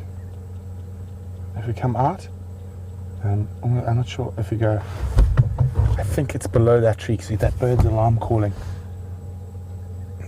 I can't see which bird it is, looking straight into the sun at the moment. But I think if we keep pushing, we're going to chase this animal, and obviously we'd rather much take our time and let it get used to the vehicles. They can become very, very relaxed given a bit of time. And in a really dry spell like we're going through at the moment, we are going to be fortunate enough to see more of these types of animals. So hopefully we can find it again, and we will definitely look in this area again. We're on Zoe's Road at the moment, but really, really exciting to know they're around, and we're starting to see them more and more often. So we're going to link you back to Scott. We're just going to sit here quietly, and if it does come out again, we will jump back, I promise. And I'll just get my book out for those of you who might not know what a serval looks like, and I'll show it to you quickly.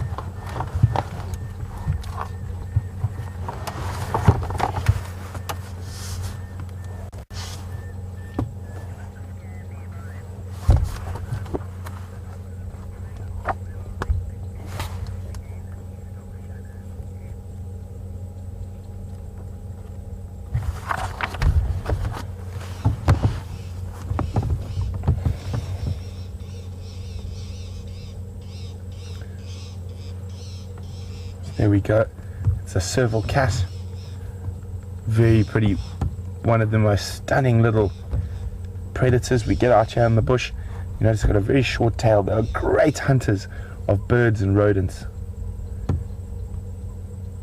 And this is only the second time I've seen a serval. Actually my first time on Juma, but my second time at WildEarth. Brian and I saw one together on Arathusa once, a young one, a sub-adult. But that one we saw now was definitely an adult, but really exciting that they're around. So from a very brief sighting of a spotted cat, we're going to pass you over to one that doesn't run away so much. And so we're going to go back to Scott and Shadow, and we're going to continue on. I don't want to disturb this animal too much, but we will definitely come back to this area and see if we can find it again.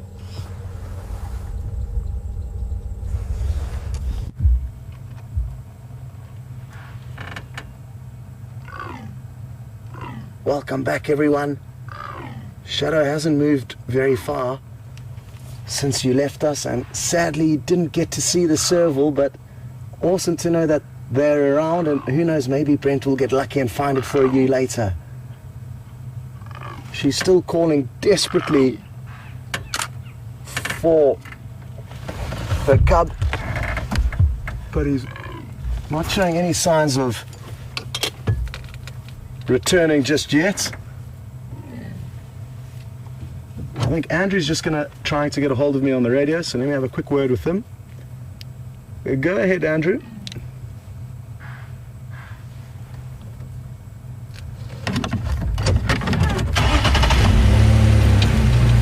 No negative, I just got her, but she's calling, trying to call him. He's moved from where she left him this morning. So maybe she's made a bumper somewhere and she's wanting to take him back to it, but she's having no luck finding it.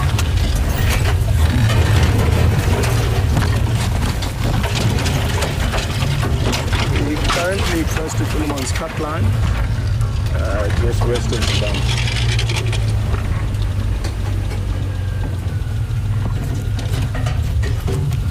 No, make your way, just myself here.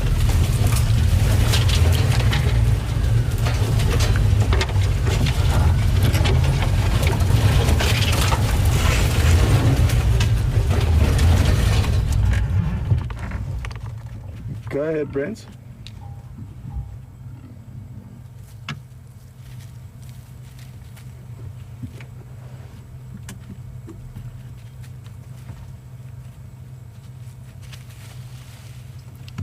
You're welcome to come and look around Treehouse Dam. His last tracks were east of Shabam Road heading towards the dam, quite close to that Jackalberry west of the dam.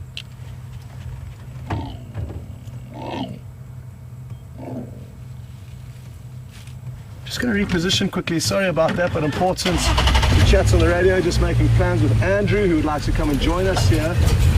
And also with Brent, who would like to come and lend a hand in seeing if we can possibly find Sindile.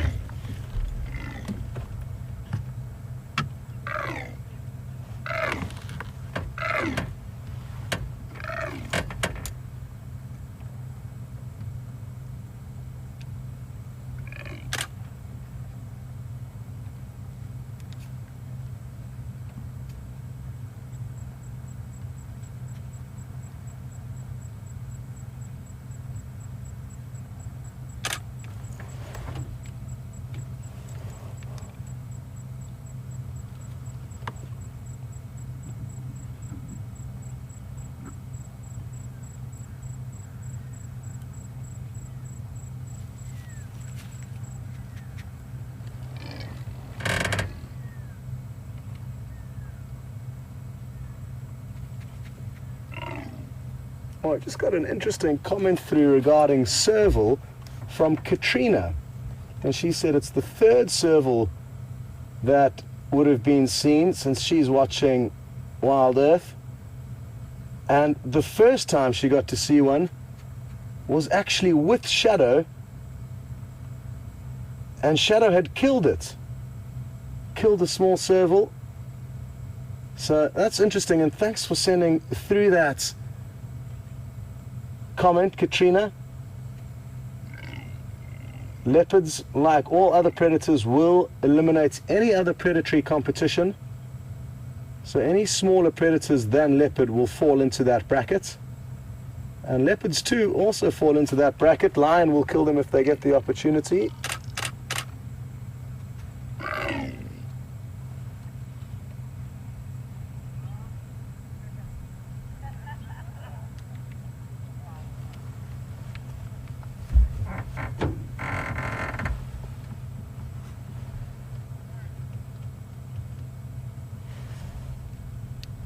Andrew, what's your position?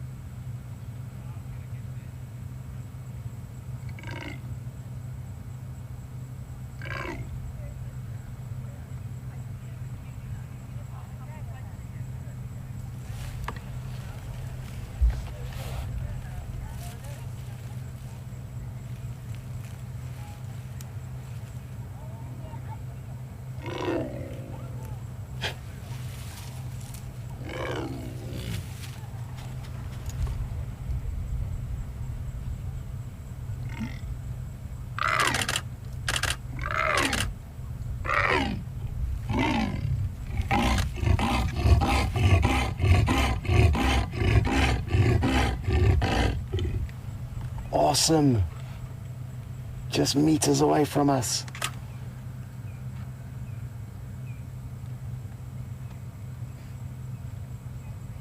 Oh, appears like she has some grass seeds stuck in her nostrils. That was what that little sneeze was for.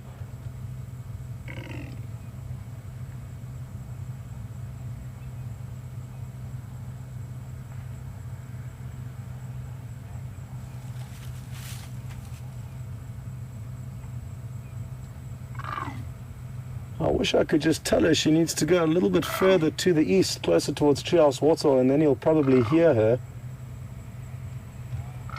I've seen him move quite far from where she's left him, and it's understandable. He's a big boy now and inclined to try and move around and have his own fun while she is off doing finding their next meal.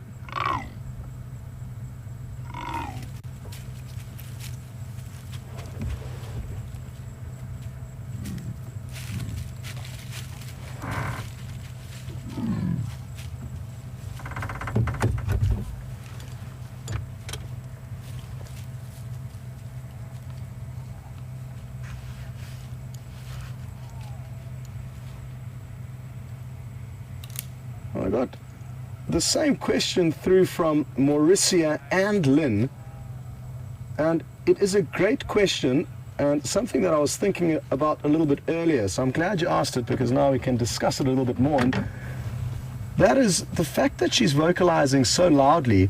Could it not potentially attract a male leopard, and who knows, also other female leopards? Karula, who will be competing with Shadow now for territory, could very well respond to these calls if she was close enough by. So both males and females could be alerted to her presence. Look at her rolling around there. But I guess it's a risk she has to take. Not only other leopards would hear her, but if there was lion nearby, they too would hear her, putting her at risk. So I guess it's just a risk that leopards do have to take in order to find their cubs. There's no way around it. She tried calling softly initially, so that'll be their first move. But if that doesn't work, she does need to increase the volume and let off that loud rasping roar. Oh, the sunlight is just perfect. Look at this.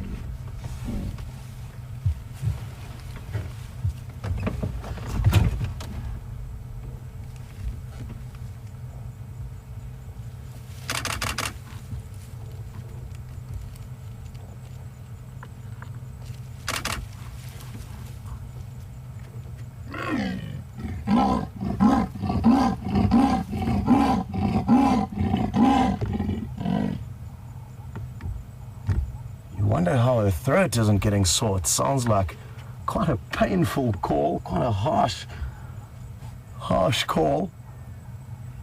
And she really is desperate just to find him. I wonder how far away the kill is. I'm 99% certain she has made a kill. And imagine how frustrating it must be for her. She's done all this hard work, and now she can't find her son, who she wants to lead back to the prize.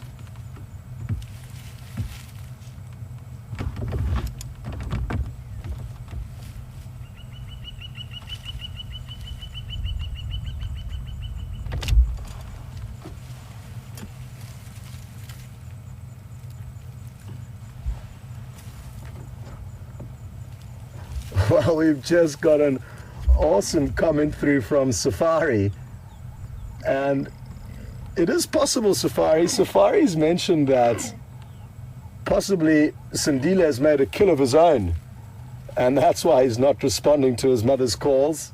And who knows, maybe you're right. Wouldn't that be awesome?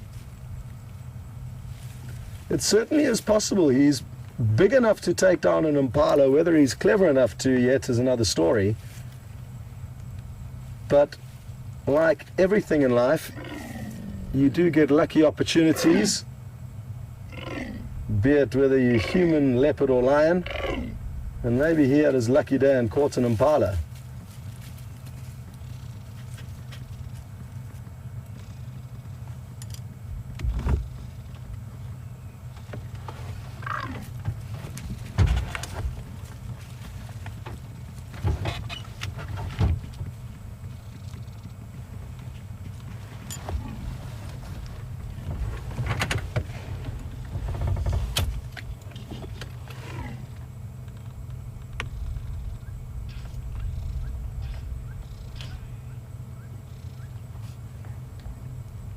One thing that I haven't mentioned to you is that there is a slight breeze blowing, and it's blowing in a kind of northwesterly direction, which will be carrying her call away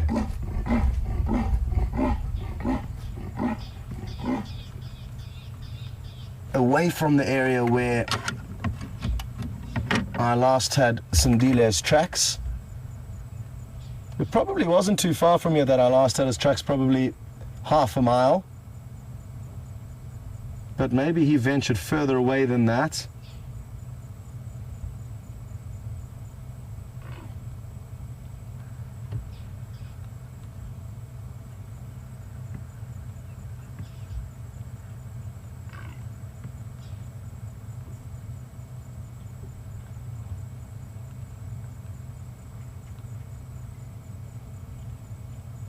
Let's reposition quickly.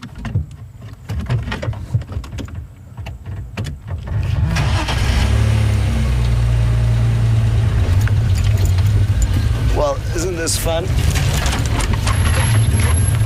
And aren't we so fortunate to be seeing such a quality sighting of this leopard? Like I said earlier, to see and hear it vocalized this many times is an absolute treat. And by far the most vocalizations that I've been able to share with you since we started here in November.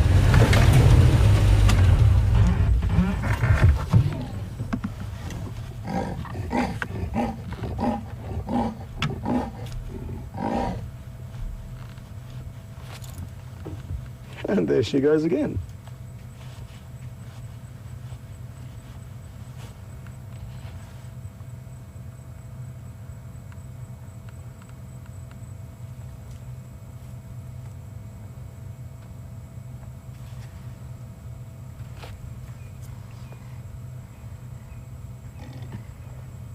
So, some of you are still a little bit nervous and concerned that something may have happened to Sindile, and that's why he's not responding to the calls.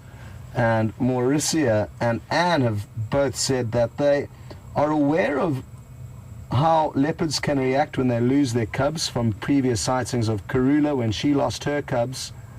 And for those of you who have not seen it, what the leopards will do is they will keep searching in the area where the cub was last seen, going back, calling as much as they can, hoping that there's still a chance that the cub may still be there. And Mauricia and Anne would like to know if Shadow would act the same way, having lost a cub, even though it's considerably old now. It's not a very young cub. And most certainly, they would certainly keep trying to call and find out where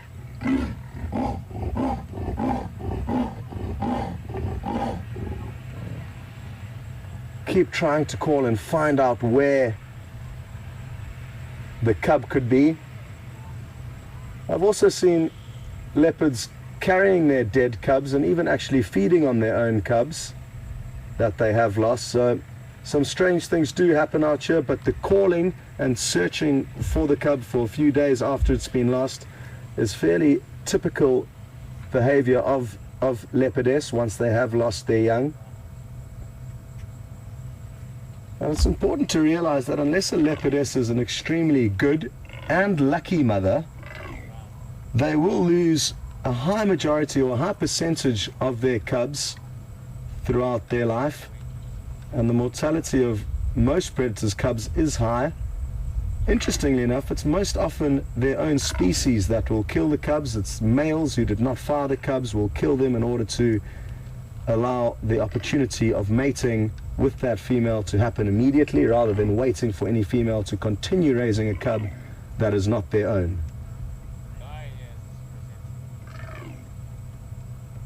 While we're in for a treat, the sun's slowly beginning to dip down below the horizon, and we're getting some magical afternoon light filtering through here.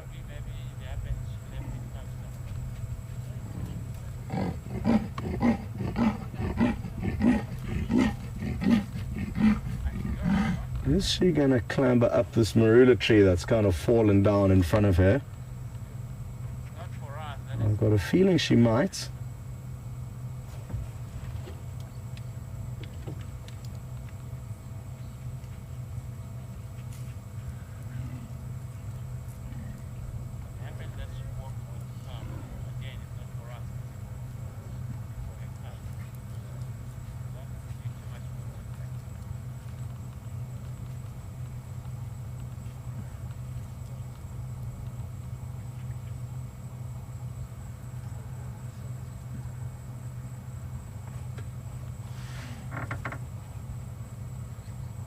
Well, it's not just Mauricia and Anne that are concerned about Sindile, but it's also Karen. Hello, Karen. I'm sure there's nothing to worry about, and I think he's just a little bit too far away, fast asleep, digesting his full belly of impala. So, not to worry. And we've got another question through from Dave, and Dave is interested to know how far will the call of a leopard be heard from, and it depends on who you're asking or who you're referring to in terms of who can hear the call, because leopards may be able to hear the call from a lot further away than us humans can.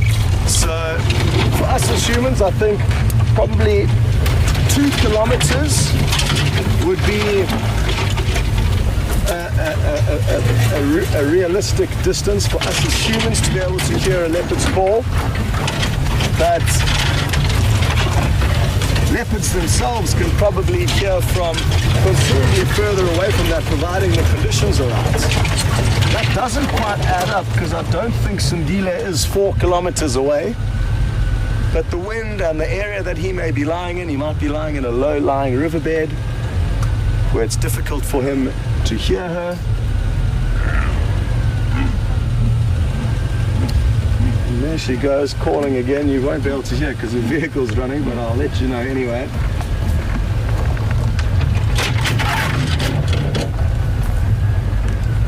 She's just a little bit far off though. She's not heading in the right direction. She needs to head to the treehouse waterhole. She's basically backtracking now on her last pathway that she came in on this morning.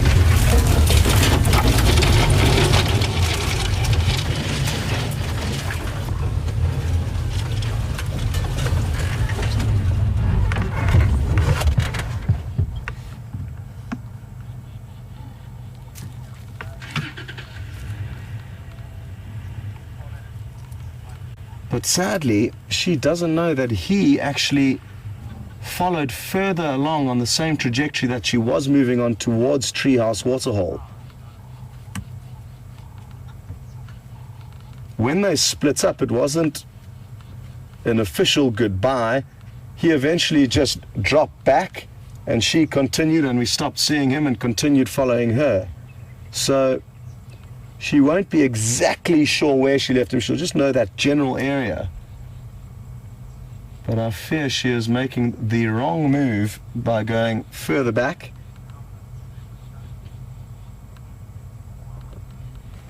And I really, really do hope that she manages to get a hold of him before the end of the broadcast, because I've only managed to see them reunite on one occasion, and sadly we were quite far away from them when they actually reunited. We could see them, but it was from a distance. The bush was very thick and hard to keep up with him as he ran towards her.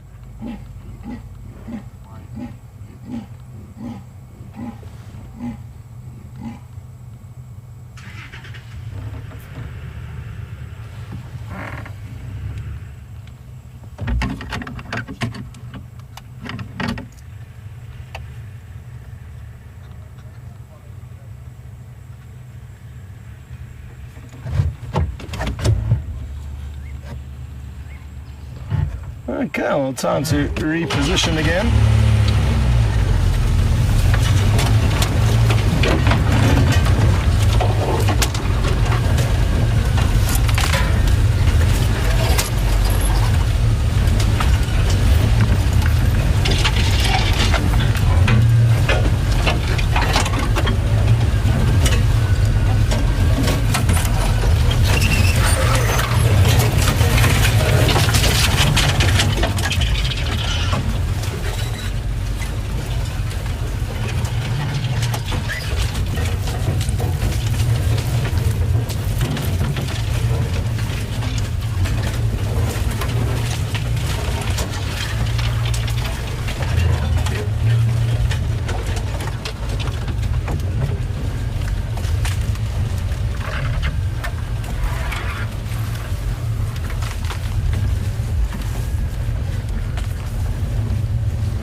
retreat here again. Perfect afternoon sunlight.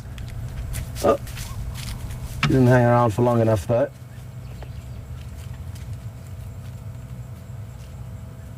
And Sandy and Joanne have both asked an interesting question. They're interested to know if I think there's a chance that if she doesn't manage to relocate him, will she head back to the kill, feed on it for a while, and then come back and try and call him? And it's a question that I'm not going to be able to answer because I've actually never been in a scenario like this. I've never been in a situation where I've actually seen a leopard calling for a cub for so long and not managing to find it. So I'm not sure what she's going to do. I think there is a chance, if it goes on for much longer, that she will naturally need to take care of herself and go and feed on some of that kill, whatever it may be. And also Sandy and Joanne mentioned that she might want to hoist that kill up into a tree if she hasn't already done so. That's another good point that she may be interested in doing. Here she comes past us again.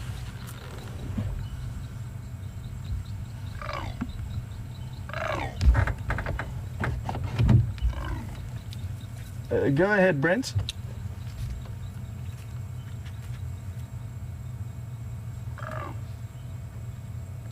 Yeah, affirmative. We were just north and west of you now.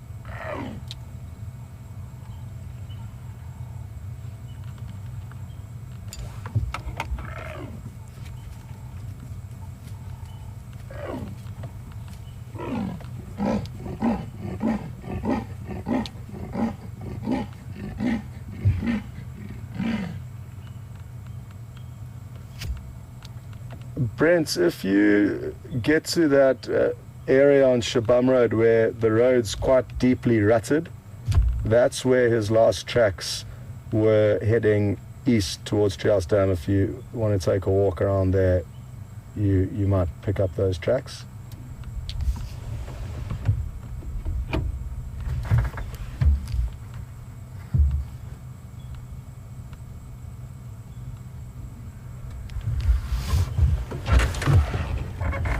Well, good to know that Brent's going to try and hurry along Sindile and let him know that he's in deep trouble with his mother. I wouldn't be surprised to see him swat him once or twice after this whole ordeal. He's going to run in very excitedly, and she's probably going to be so furious with him. I hope we get to see what does finally happen. I'm hoping now that she's backtracked a little bit, she appears to be thinking about moving. No, she's still kind of backtracking. I was hoping she was going to start tending back towards the area that she was in initially, because she was closer to him then.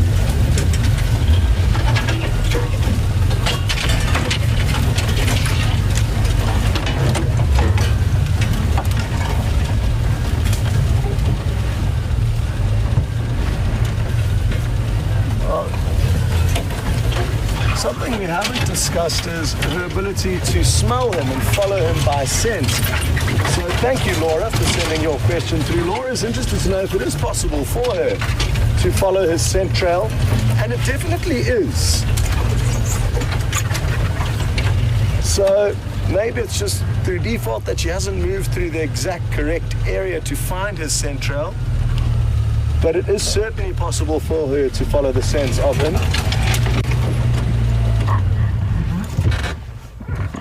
And it's something that she may try and do, I guess, if she doesn't have any further luck with the calling.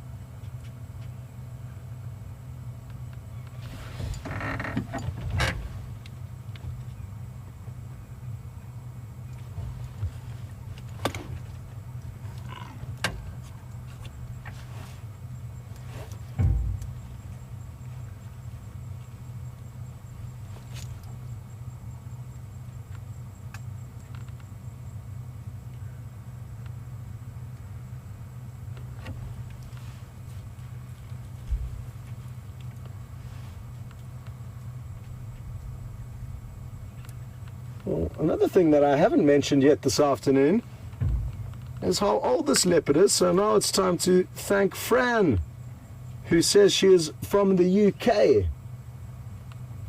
And Fran would like to know, how old is this leopard? And she was born around December 2006 or February or January 2007, which puts it around 8 or 9 years of age now.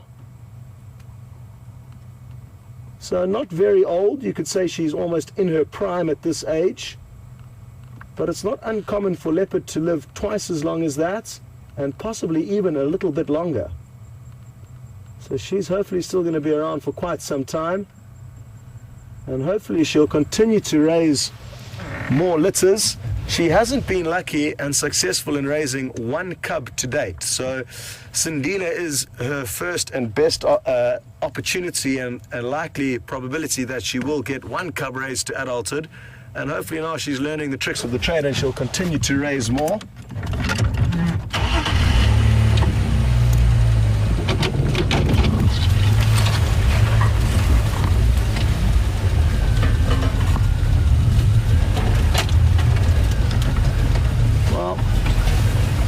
I'm sure a lot of you would be happy to go and help Brent search for Sindile and tell him that his mother's calling him. So they're going to send you over to Brent and we'll catch up to you once we've repositioned a little bit later.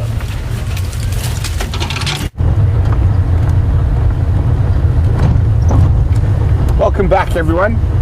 Scott just let you know we're going to the area where Scott last saw Sindile's tracks. I'm hoping possibly he might have moved down towards the water at Treehouse Dam. So we're going to go have a quick look down there. We're going to switch off, we're going to listen for a little bit, see if we can pick up any alarm calls of birds or antelope, and then maybe go have a quick stroll a little later before it gets too dark around that last set of tracks. There's a couple of reasons why he might not be responding to Mother Darling's calls. Is that he's caught something, probably something small, and he's eating it and he doesn't want to share. It's the most likely of reason. Obviously there are other reasons that are not as pleasant, as that he might have been caught by another male leopard or by lions, but I don't think so. No lion tracks around, no tracks for other male leopards, so I think he might have caught something and he's being a bit selfish and he wants to eat it without sharing with his mother.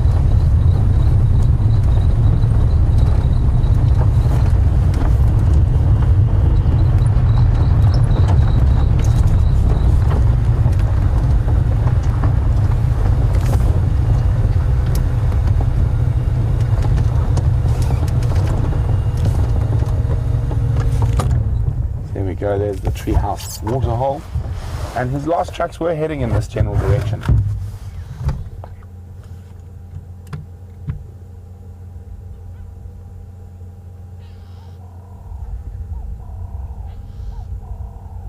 You can see the mud now starting to come through as we head further into the dry season.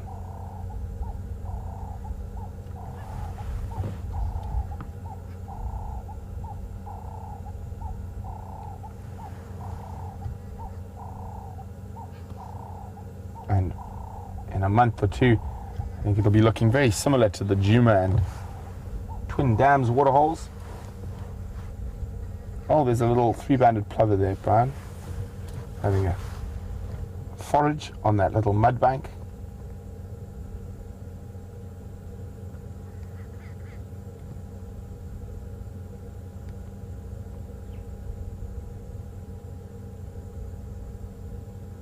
So light, it doesn't sink in.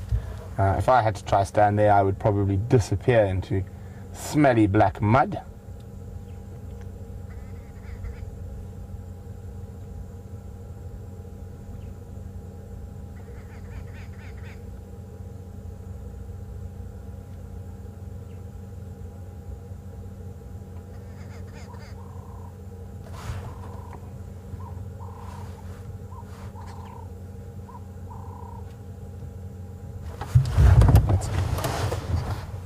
Drive along the other side of the dam. I'm going to have a quick look into there. There's a nice big jackalberry or African ebony that we have seen Tingana put hoist the killer into before. So we'll stop parallel to that and use the binos, see if we can see anything there.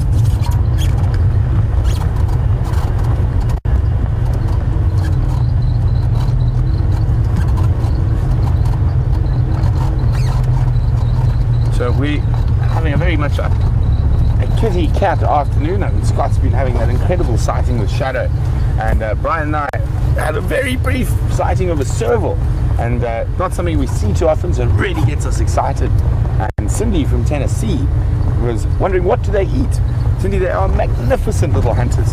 They are experts at birds, and they'll often take birds mid-air and jump and pounce out in the air and grab them. Also, most little rodents, scrub hares, little lizards, things like that, all will form an important part of their diet. Very occasionally they have been known to take sort of a duiker or a steenbok or a young impala, but that is abnormal rather than normal. The one that does that more often is a caracal, which is another little cat. Not one I've seen since I've been here, but I'm sure they might be around, and with this dry season getting more dry, it will be definitely, we might have a chance. So there's that big jackalberry, and I just want to have a quick look with my binos.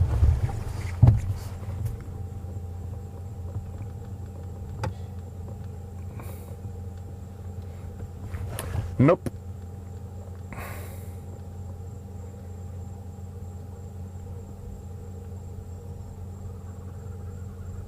Nothing there. So onwards and westwards towards the setting sun.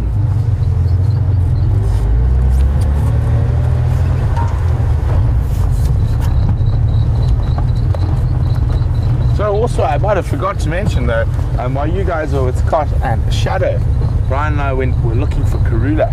And it was just before we spotted the serval, and obviously got so excited I forgot to tell you what we'd been up to. So I did manage to find Karula on foot. Unfortunately, she's in one of those really deep drainage lines. I couldn't see whether she had a kill there, but she is there, but we could not get a vehicle into it, which was very, very sad. I would have loved to have spent the afternoon with the Queen, but hopefully she might come out of there at some point. If she does have a kill, it could be a bit difficult because we couldn't get any closer. I didn't want to disturb her, as well as that it was very close to those buffalo bulls we saw right at the beginning of the safari with me, and that's the one animal that keeps you very honest when you're walking. You don't want to annoy a big group of buffalo bulls. It would be very detrimental to your health.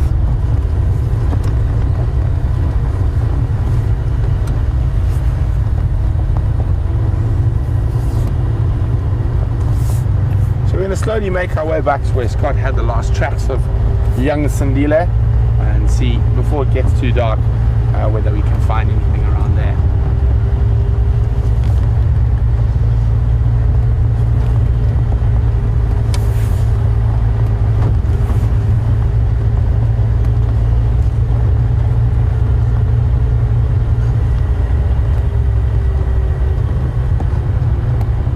So obviously I understand you guys are quite worried about Sindile, and there's obviously a lot of chatter out there about why he's not responding to Shadow's calls. And WildEarth was wondering, would he actually sometimes start missing mom and call back? It is possible, yes. I have seen leopard cubs call for their mothers before, normally in response to the female calling. But as I said, I've got a sneaky suspicion he's got some meat that he doesn't want to share, and that's why he's not responding to mother darling.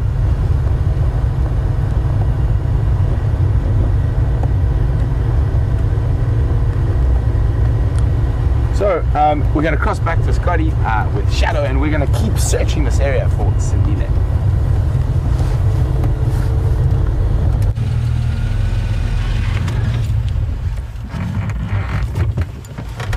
Welcome back, everyone.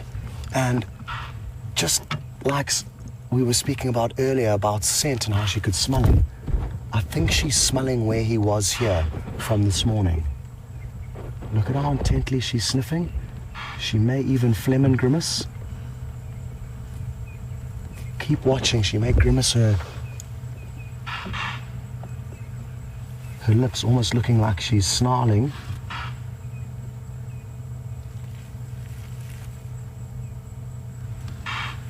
And I'm fairly certain that is his scent that she can smell.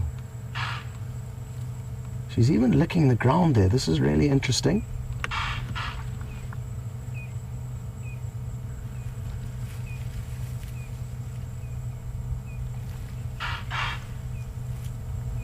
absolutely beautiful, and you can hear some impala snorting at her.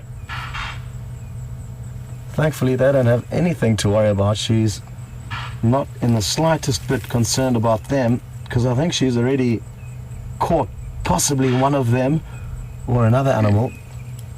And now her main concern is trying to find her cub. Look at how beautiful this is.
Well, I can't see anything there, so I'm not sure what it is exactly that she's rolling in, but like I said, I'm fairly confident it's his scent that she's really enjoying smelling. She's rubbing her face all over it.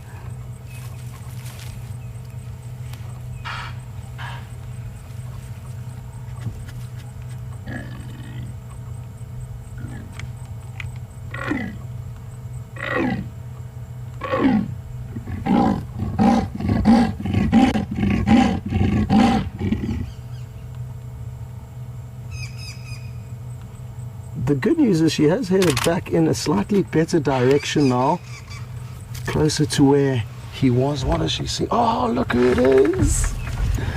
Finally! He's here! Here he comes!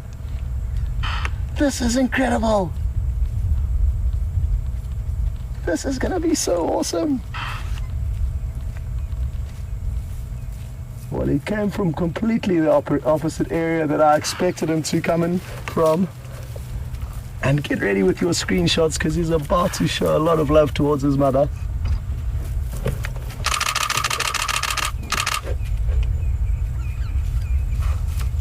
Look at this. Oh, he's good. Oh, sorry.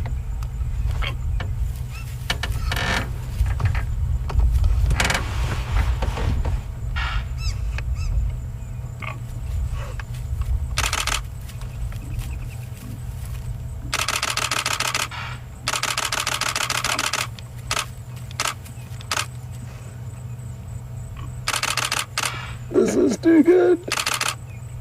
Can you believe it?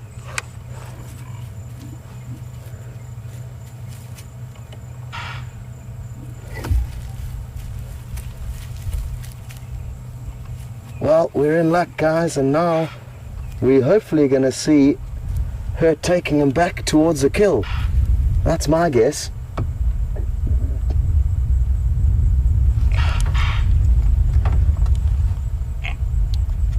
Stations Shadow's Bantuan has relocated with her. They are on Philemon's cut line just west of Shabam.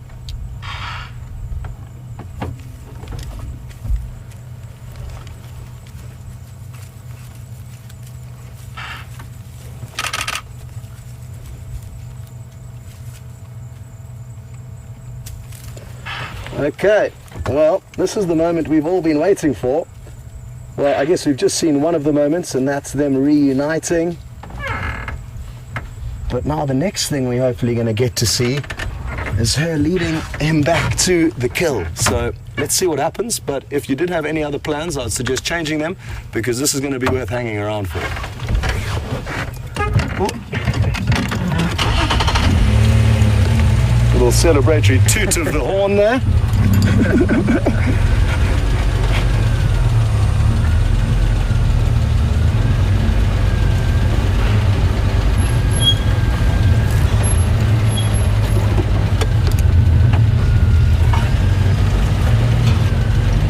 quite thick, so I'm just going to reassess our angle of entry, and I'm sure a lot of you are breathing a huge sigh of relief, but as I suggested, it's unlikely that he would have got himself into trouble today, and it was merely that he had been roaming off too far,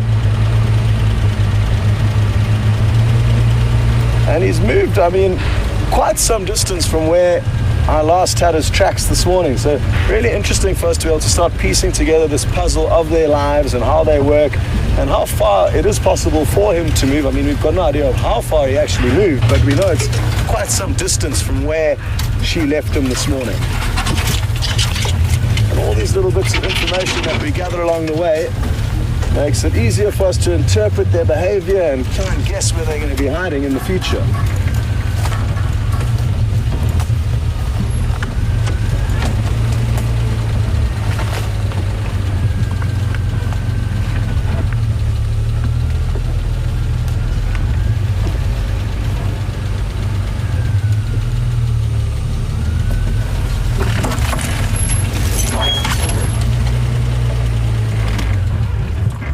In front of us now, so I'm going to not put too much pressure on her, and Sindile is in all likelihood going to follow past on the same pathway, so we'll get some good views of him. We were discussing this morning, it's very difficult to actually tell them apart. I feel that his coat seems considerably lighter than hers, but size-wise they look very similar, and he's slightly bigger, if anything. Okay, let's continue. We're going to have some negotiating to do here through this thick bush.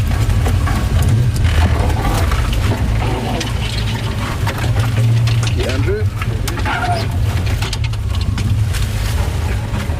It's a lot easier for me sitting in the comfortable front seat here. And Andrew gets flung around, as with all the other cameramen, so it's something for you guys to all bear in mind. The cameramen don't have it nearly as easy as we do in the comfort of these front seats.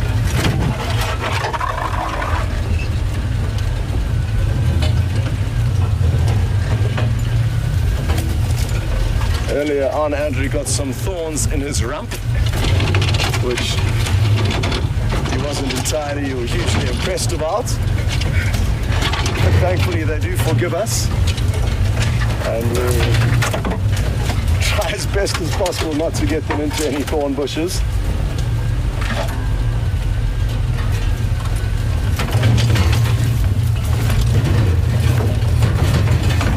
Well, I'm quite surprised that she's not moving more quickly towards I thought it would be a hill that she's made. So maybe she hasn't actually made one, but she simply wanted to relocate.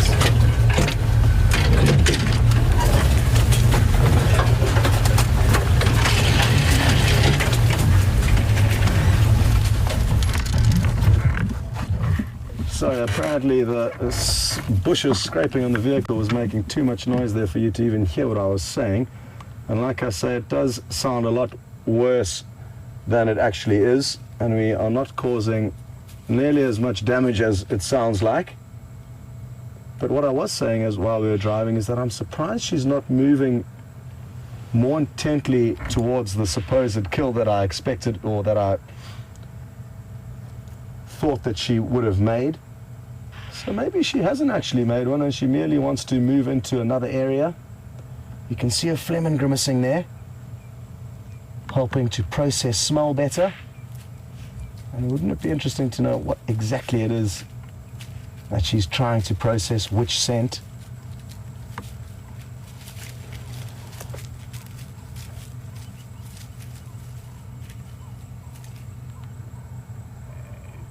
Well, it looks like she's forgiven him, and her motherly love has overridden her frustration, and now she's taking some time to groom him.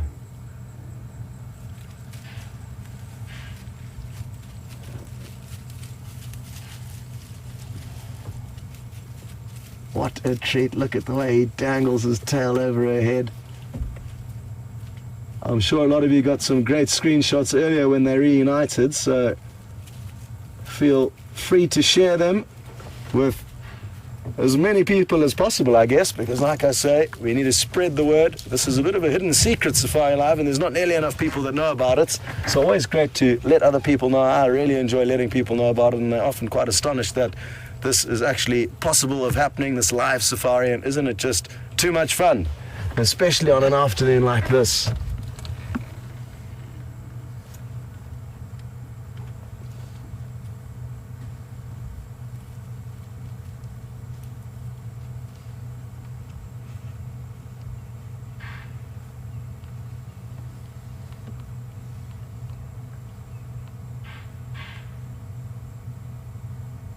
And the good news is that this prospect of seeing the mother and cub together will continue for at least probably 6 more months before she slowly boots him out of her care, not out of her territory, but she won't be calling him back to her kill. She'll need to be using all that food and nutrition to start raising her next litter. And in the next 6 months, we can expect to see him grow considerably larger. His father is in all likelihood Tingana, a big male leopard. So he's got good genes, and it is really going to be interesting to see how big he gets. We may not be in the correct area to see him once he is fully grown, as he may have to move quite some distance before he establishes his own territory. Probably at around 4 or 5 years of age would be when they can start competing with other dominant males. And that's in quite some time from now, and he could have moved quite some distance from here. There's a chance he may be in the same general area, or in the Sabi Sands at least. So we'll be able to hopefully keep tabs on him, but we may not necessarily be able to view him for much longer. Much longer than, I'd say, another year or year and a half.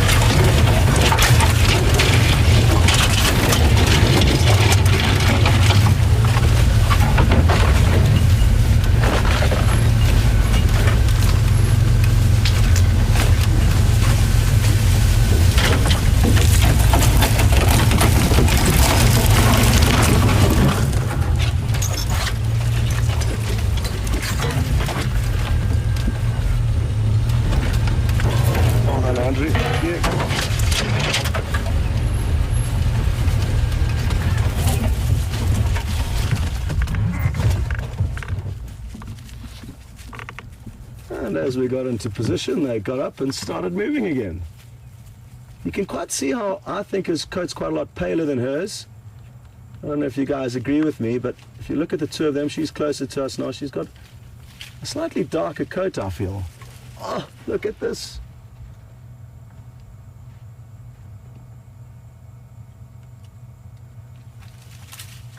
Oh. Not the most glamorous of tree climbing, Shadow, but a few tricky branches to negotiate there. Ah, this is too good.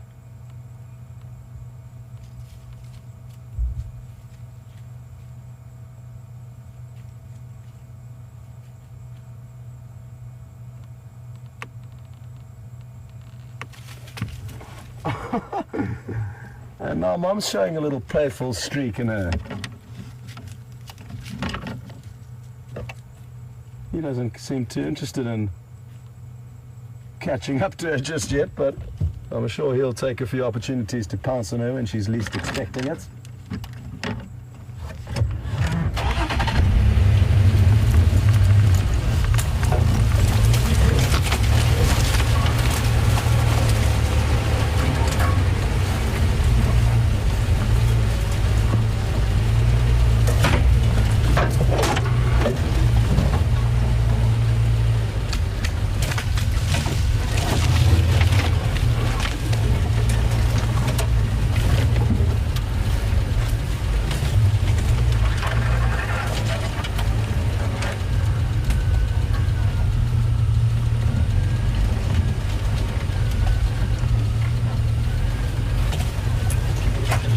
John from California was asking for an update earlier on the Birmingham Coalition of Lions. I think I've just heard on the radio that they've been located on an airstrip.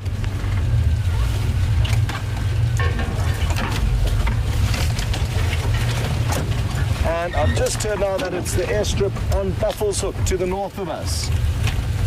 So at least we know where they are, but sadly we can't get to go and see them, John. But maybe they'll come south again. I haven't seen them since they left here in February or March earlier in the year. We used to see them quite a little bit over November, December and January. And then February, March, they headed north into the Manulete. We didn't see them until they returned recently. But last time I was away at a wedding, they were back on the property. I didn't get to see them. And then now that I've been on leave for 2 weeks, they came back on the property and they've left again on my return. So maybe they don't like me. But I really am looking forward to seeing them again and seeing how much they've grown. I mean, I have seen some photos and video footage of them, but it'll be nice to see them live, just to see how much they've changed over the last few months.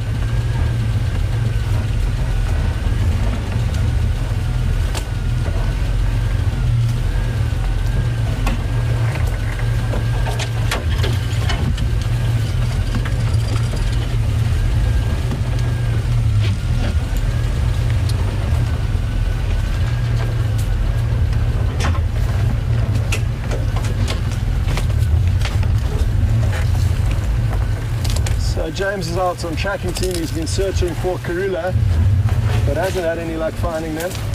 Finding her, rather. Copy that, thanks, James. I think Brent might be on foot looking for Shadow Sindile, which I've located.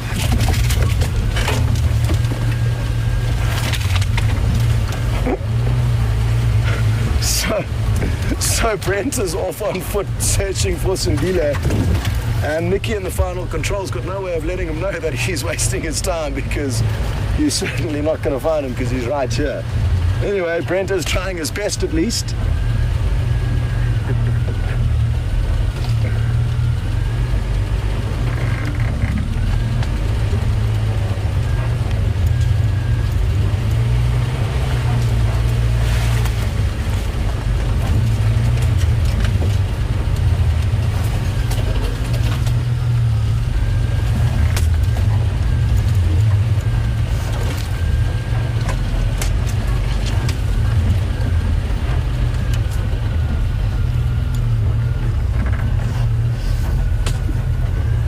I must apologize hugely to Whiskey Bravo.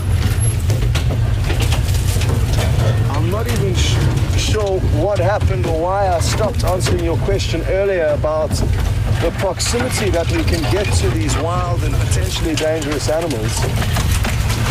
But basically, humans have been dominant on Earth for quite some time now, and animals have got an instinctive fear of us. So most of the time they will avoid us, and it was us that was hunting them, not so much them that was hunting us in the more recent years.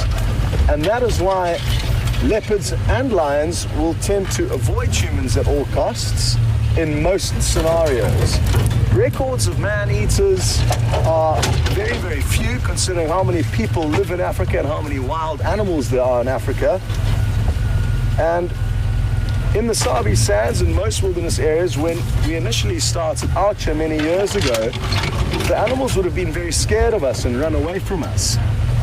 But over many, many years of gentle persuasion, we've convinced them that we actually don't cause any trouble to them, and that all we want to do is view them. And just like Shadow would have been introduced to vehicles from a young age because her mother was relaxed, so too has Sindile, and they don't see us as a threat or a food source.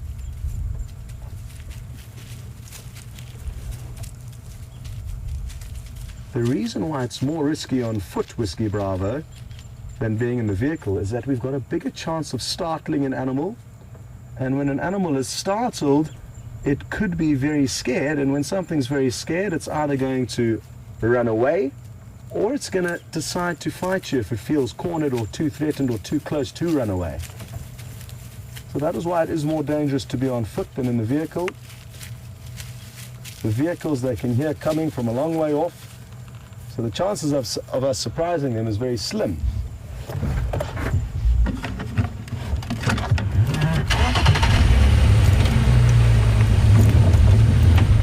And basically what would have happened, especially with the leopard, but even the lion in this area, is, like I say, lots of gentle persuasion and habituation, convincing them that we're not actually going to be a threat to them. And it would have just been a handful of leopardess that were habituated many years ago, probably 40 to 50 years ago in the 1960s, when people started using this area as a photographic destination, that people started investing a lot of time trying to win over leopard.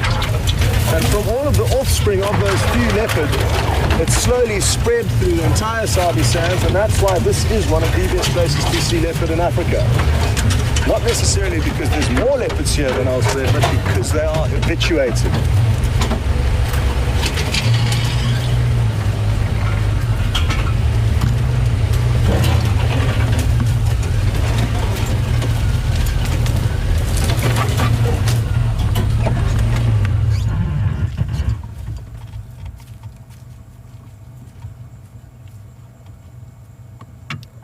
Afternoon stations, can anyone copy me?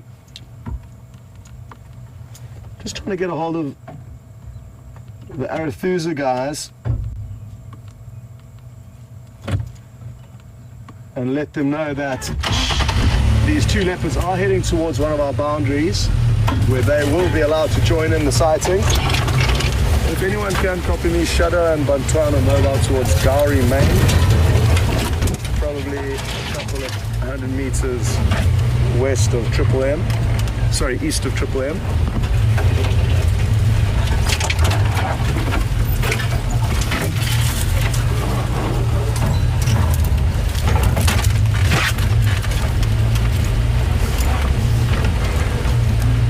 Can any station copy me? It's Scott here. Trying another channel now. Just an update. Shadow and Bantwana mobile towards Gowrie, Maine at Triple M. They're probably 10 minutes out if they continue.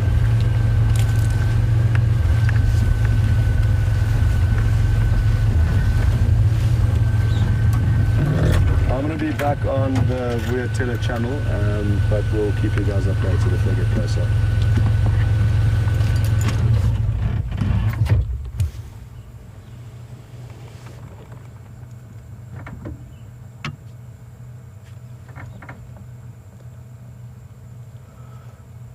Well, I think my predictions of him having made a kill might be wrong, or maybe she's just taking her time leading him back to it. It's going to be interesting to know and see, and thankfully we've still got some time to see what does unfold. Usually she would be moving a lot more intently in one direction without stopping so much, but who knows, maybe she's tired and she's had a long day out hunting.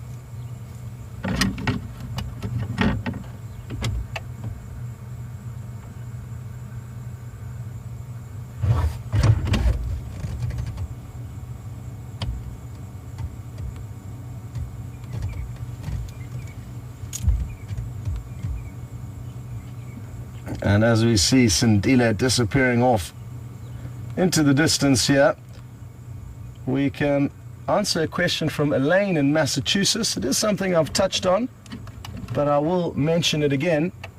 Elaine's interested to know how much longer will Sindile be around his mother for before he needs to be self-sufficient, and what will happen when he does need to become self-sufficient. It's a good question, Elaine. The usual process is that anywhere from 18 months to 2 years of age, a leopardess will release her cub and no longer fend for it as much in terms of feeding it and looking after it. It will still be tolerated within her territory and will in all likelihood camp out within her territory in similar areas to where we've been seeing them now. The major difference is that she simply will be avoiding him at all costs because she's going to want to try and mate with the male leopard as soon as she's moved him off, and after that she's going to need to use all the food that she gets to raise those little cubs that are growing in her stomach, and she doesn't want to need to keep feeding him. He needs to start feeding himself. And that's not to say though that he's not going to on several occasions stumble upon her and find her with her kills, because he will be moving through the same territory as hers, so they still will be seen together but not nearly as frequently. And then he will probably be tolerated within that same territory of his mother for probably close to another half a year to a year before he then eventually moves out into a different area. He's just over to our left there, and I'm going to keep moving and try and get ahead of him. I've lost track of where she is going.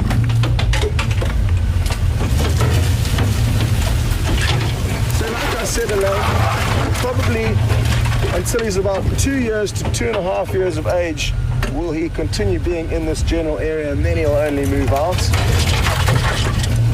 On certain occasions with young male leopards, I've seen that have been kicked out by their mothers. I've seen on one scenario where I think Shadow's actually hunting something. Her body language has changed dramatically. You can just see her through this tiny little crack in the branches, but there was something running up ahead of her. And you can tell by her body language that she's very interested in it.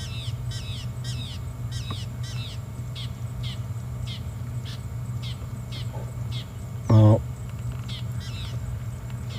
as I was saying though, I've seen a 2.5-year-old male leopard who would be left with the next generation of tiny little cubs while the mother went off hunting, and on some occasions we would even see the 2.5-year-old male, the female, the 2 younger cubs and his father together, so 5 leopards together. And it was the most bizarre scenario. As I said, he was almost like a babysitter. He would just hang out with the little cubs while she was off hunting. So these strange things do happen against the norm and against what is written in textbooks. And who knows, maybe we'll be able to see Sindile together with Shadow and the next generation. That's something to look forward to. Now, the fact that she is showing intent and stalking something up ahead of us does not mean that she hasn't caught something elsewhere.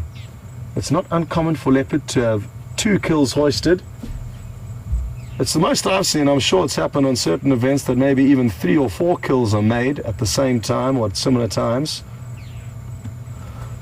I think we need to relocate. We don't have the best angle from here, so now that she's not showing as much intent in the hunting and that I'm confident we're not going to chase anything away, I think it is safe for us to move forward and get a better view.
Well, I must apologize to Stephanie in California, who hasn't been sure of why I've been saying Sindile over the radio. And Stephanie, Sindile is the name that was given to this young male leopard that we're looking at now. And that is why I've been calling out that name. It's not one of the regular animals that we would call over the radio. A leopard in the local Shangaan language is an ingwe, or he's also mentioned sometimes as Shadow's Bantuan, meaning Shadow's youngster or Shadow's baby.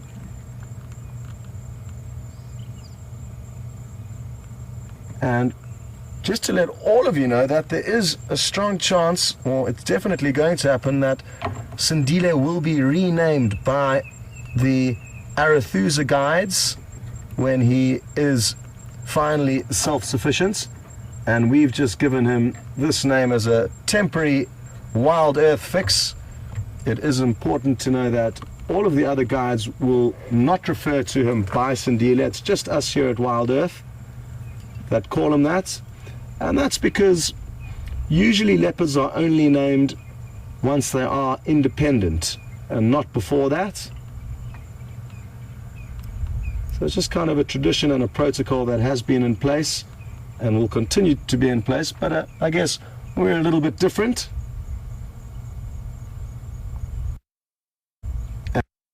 And I'm told that a potential name for him will be Madiba, which is, I guess, a nickname for Nelson Mandela. And I think Madiba would be a very fitting name for this young male leopard. So that is one of the probable names.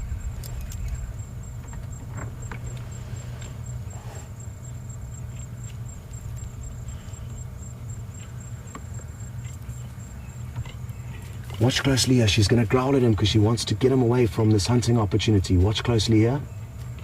Watch this.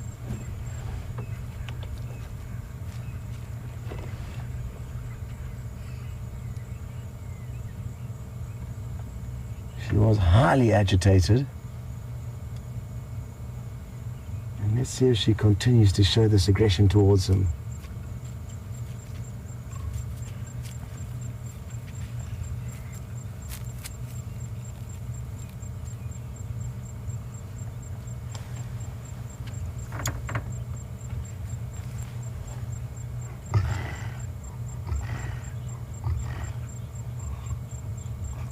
And this is very typical behavior that we can expect to see as she decides to displace him, or not displace him, and certainly not disown him, but make him self-sufficient and make him realize that he's not going to be looked after here by anymore. It's usually just a series of snarls and growls, and it's very seldom a physical contact or fight that they have. It's more of a verbal thing. And a lot of you may be confused and think that it's contradicting that she's gone to call him and then now she's growling at him. But I think the reason why in this case is because there was some potential prey nearby and now it's moved off and she's blaming him.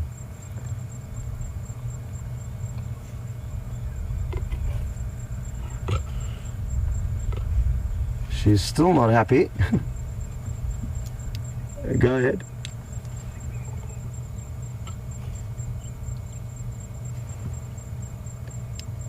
Ephraim, I'm in the block between Gowrie Main, Philemon's cut line, and Rebecca's. I'm not too far from Rebecca's though.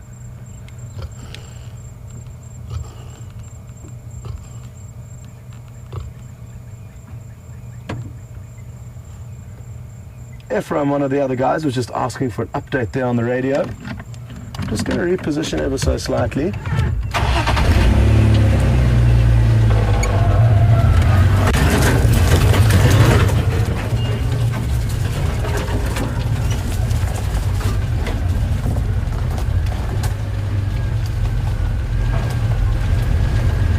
Oh, sorry, Shadow. Oh, look at this.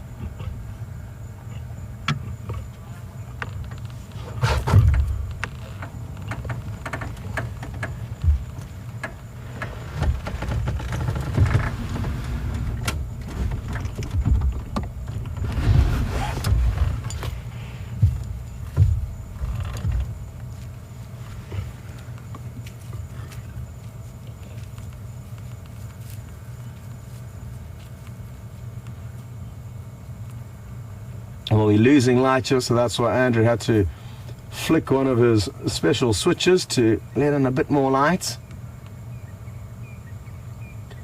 What a magical evening it is. There's hardly a breath of wind. It's a wonderful, wonderful temperature. And look at those colors out to the west.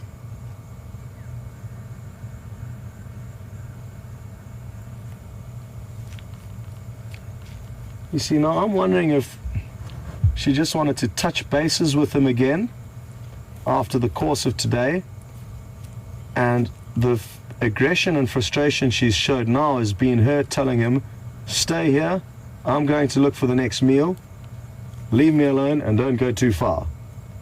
So I'm guessing that is one possible theory to see why she all of a sudden also started growling at him now.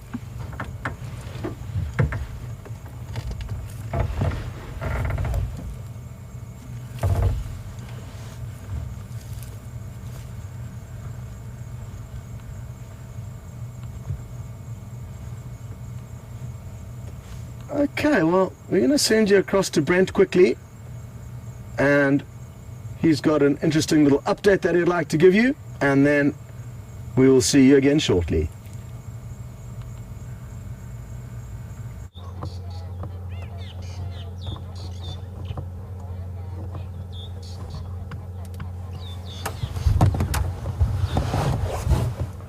Welcome back, everyone. So what Brian and I decided to do is come sit here next to the water. The buffalo have moved away and we're hoping Karuna might come out. Unfortunately, she hasn't. But we are going to be doing a camera test tonight with a really fantastic little camera. We're trying to increase our night capabilities. So we will be extending while we do that test, and you're more than welcome to join me while I do that. But for now, we're going to leave you with Scott and Shadow and Sindile. And apparently he's a naughty boy and he's being shouted at by his mother. I have been in that seat many times in my younger years. So enjoy your last few minutes with Shadow and Sindile, and we're going to go swap cameras and get ready for our night test. And as I said, we will be live, so you can follow on with us. It won't possibly be as flowy as a normal game drive as we are testing, but you're more than welcome to join us for that.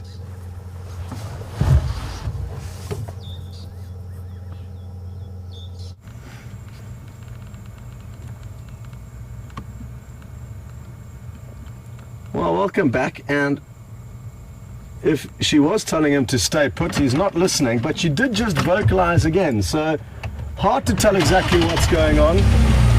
But like I said, it wasn't long before she vocalized again, and now he's hot on her trail.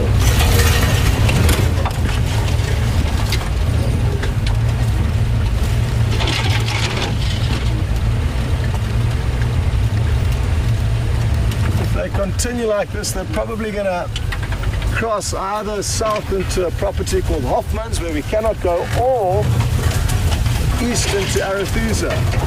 Sorry, west into Arethusa. So ideally it'll be them heading into Arethusa, because then there's a chance that James and Brent, who will be out tomorrow morning, will be able to try and follow up on them.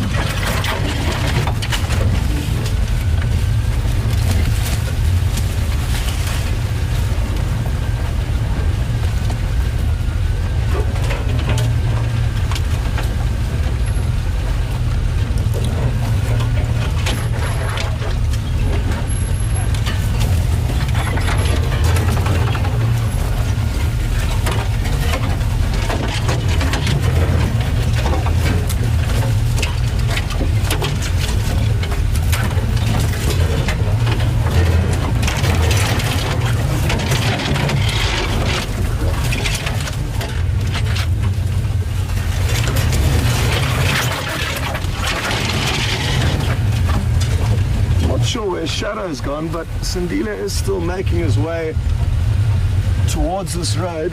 We've just got a little bit ahead of him.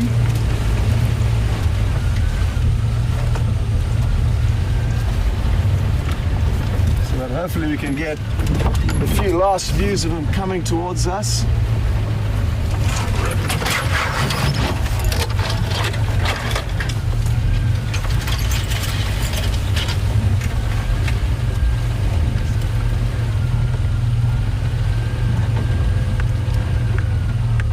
Did you just hear her there? Yeah, I just saw. Oh, here we go. There he comes.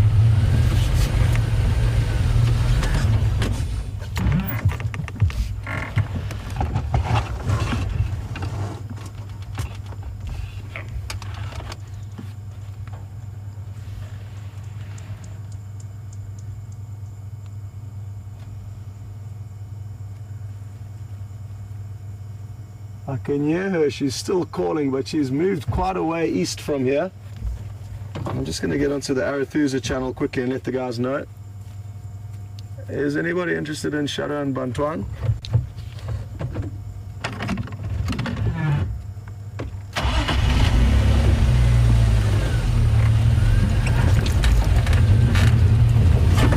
Okay, copy. Shadow's currently further west of him. I think she could almost be on Triple M now. She's vocalizing, and he's a little bit further behind, just north of Gowrie Main, but heading straight west.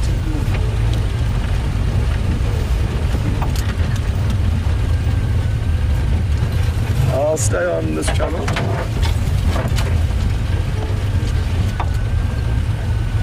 Affirmative, 50 meters north of Gowrie Main, heading west. We're a little bit east of Rebecca's Road, probably 200 meters or so from Triple M.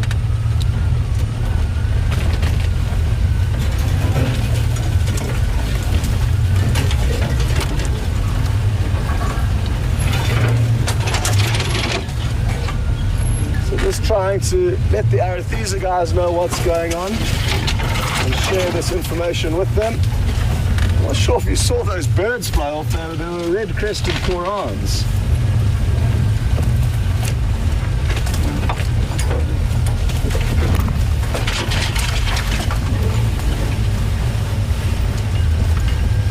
Well, it's been a fair share of off-roading today. So I'm looking forward to getting onto this road that we're about to turn onto shortly.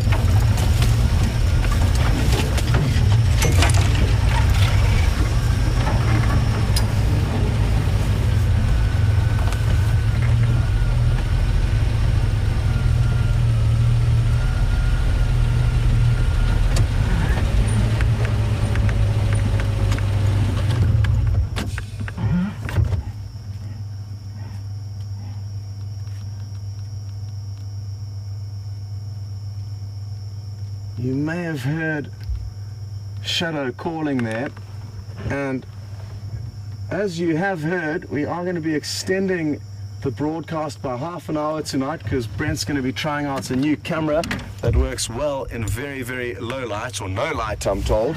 So that is the plan, and I guess Andrew and myself will try and stay with these leopards for as long as possible then.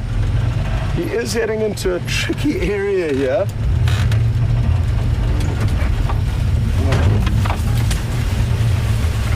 Wondering if we are going to be able to stay with him, but there's only one way to find out, and that's to try for as long as possible.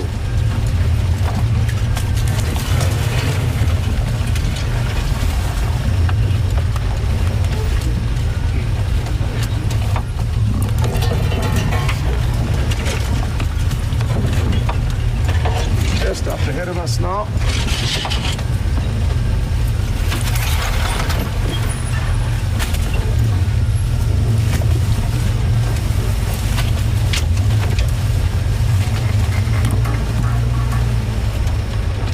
Going to use the spotlight temporal sporadically just to make sure we've got an eye on him until we get into better spots. That way we won't be attracting any unnecessary attention to him.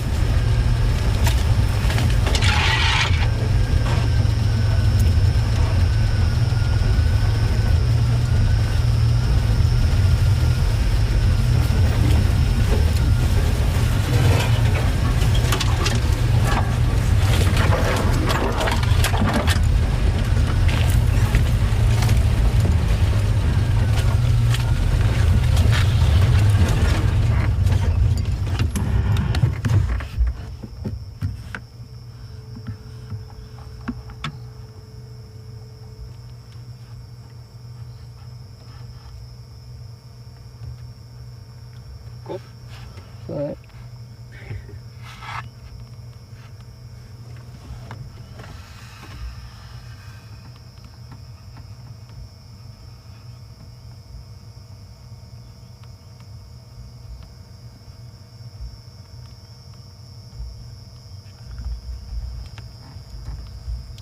Go ahead.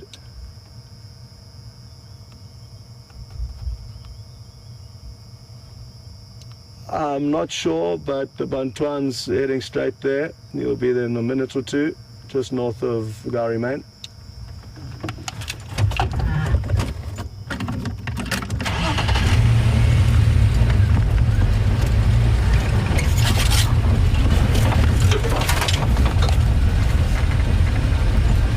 So we are approaching the boundary between Djuma and Arathusa. We're going to be there shortly, but we will be able to continue because they're crossing straight into Arathusa, which is where we can go. Oh, it is too thick to even attempt following through this thick bush here. So what we're going to do is we're going to loop ahead and wait on the road. It'll be our best chance of seeing him again.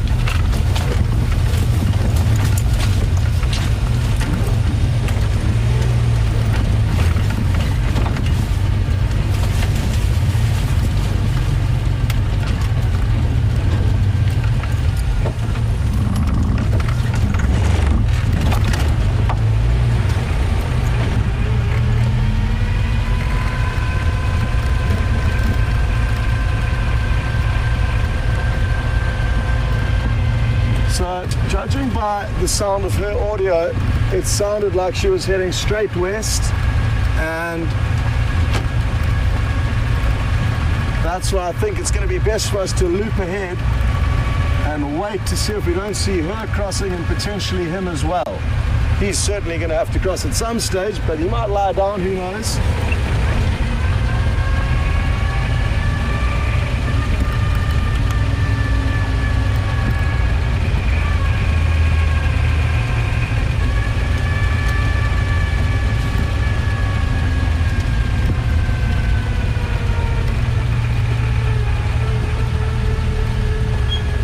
There are two vehicles that sounds like from Arathusa that are going to come and join here in the hope that they'll get a glimpse of them.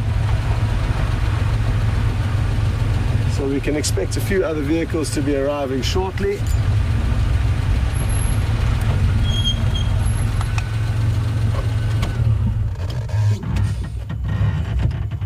But for now, we can just sit and wait and listen to the bush and see if we can't hear her calling again, possibly.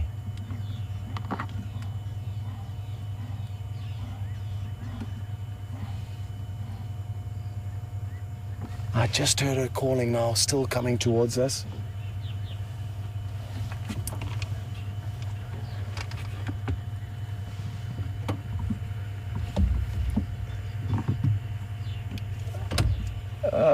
I'm just standing by here. They moved into some very thick vegetation, but can still hear her vocalizing. She's still mobile west towards Triple M, so I think it's best to just stand by here.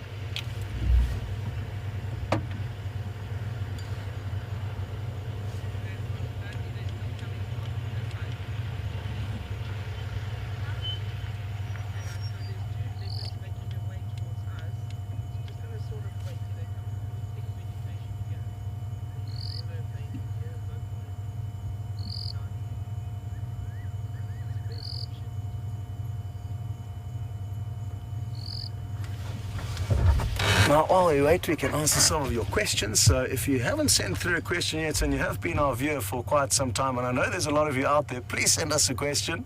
And it's really easy to do so, whether you're a long-time viewer or a first-time viewer. All you have to do is hashtag Safari Live on Twitter or send an email through to questions@wildearth.tv. And we've got a question through from Dr. Debbie. Good to have you with us. And she's interested to know if a single cub will become independent quicker than several cubs or 2 cubs because it may be more focused on its surroundings. Not that I've seen, and I don't think that's necessarily the case. Whether there's 1 or 2 of them, I think they're going to develop at very similar rates. And even though if there are 2 cubs, they may distract one another, they're still going to have good life lessons that they can learn by being with one another. Chasing one another and stalking one another is still good practice, even though they may not be stalking an actual prey item. It's still the art of stalking that they're practicing. So I don't think it's going to make a big difference, and I haven't noticed a difference between independence or age of independence between single cubs or multiple cubs.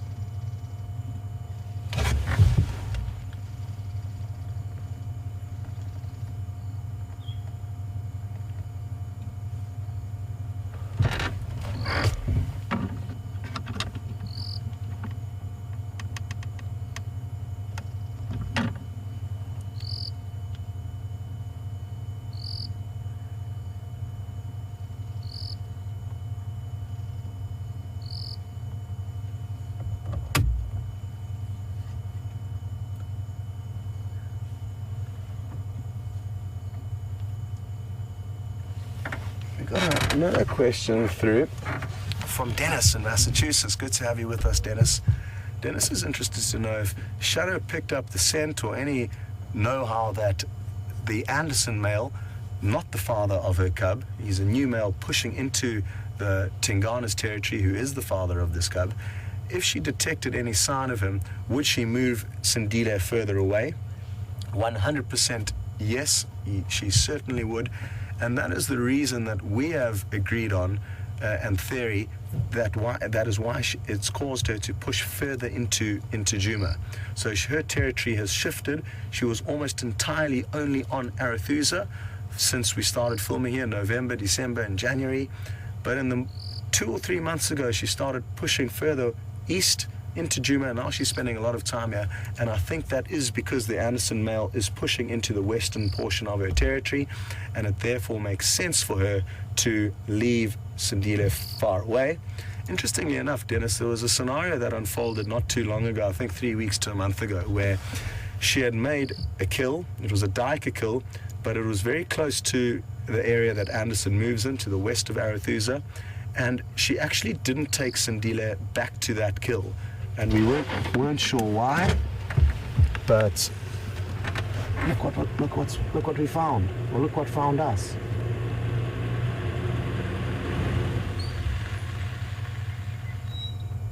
It's young Sindile, it's not Shadow. And aren't we lucky? Oh, it is Shadow. Apologies. You see, it's very difficult to tell who's who. How awesome is the side lighting from the other vehicle? Casts a shadow, creating a great look, but only for as long as the torch is being shone on it. I'm just going to make space for this other vehicle to get past.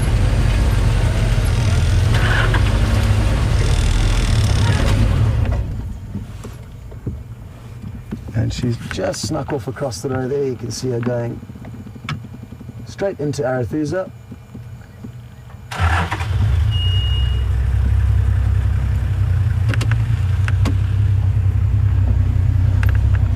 It'll be interesting to see if we were to wait here, if Sindile would pop up, still continuing to follow her. I'm guessing it is possible, but no guarantees. The area she is now headed into, though, is an absolute nightmare to drive through.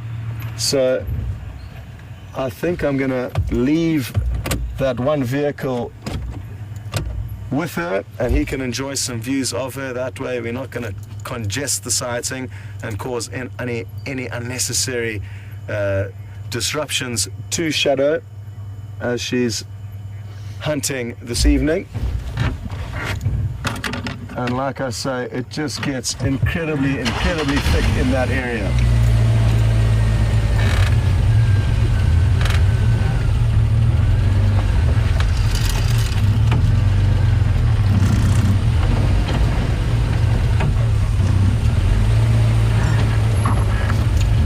So I think what we can start doing is ambling back towards camp and see what we can find along the way.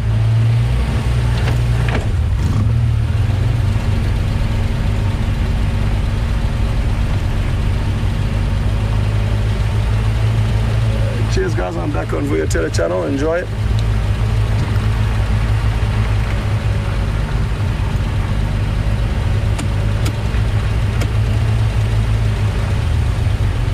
Well, I've got some good news, everyone. Brent is up and running with the other camera, and he is ready to receive you.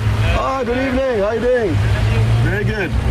So, it's time for me to bid you all farewell and wish you all an enjoyable extended drive with Brent and the new camera. I hope it works well, and I hope he finds some interesting stuff for you. And thanks so much for joining on this afternoon safari, and to all of you that sent through your questions and comments. It really is awesome, and thanks for doing that. And thanks to Nikki and Jess in the final control room for managing the broadcast, and to Andrew on camera, who got a few punctures earlier from thorns, but he seems to be okay. We'll see you all on the next safari, and enjoy Brent's nighttime adventure.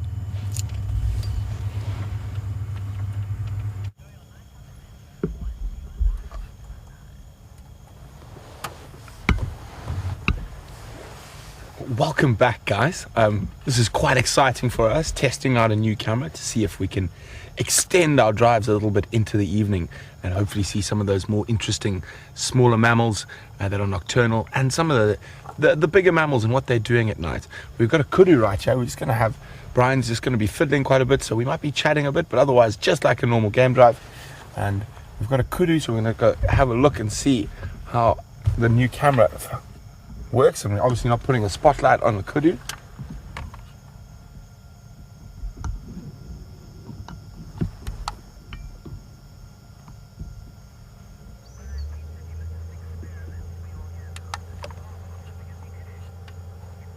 So here we go. Isn't that incredible? We can actually see the kudu. Let me change lenses. So bear with us for a second. We're on a very wide lens at the moment, and there's a lot of chopping and changing, so we're going to change to a longer lens and see what the capabilities of that lens are.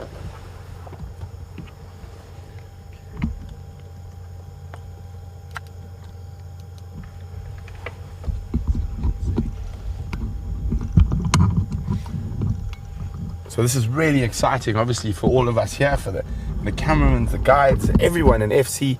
We're really excited to be able to extend into the darkness. And obviously, as I said, just a test at the moment, so hopefully it's going to work nicely.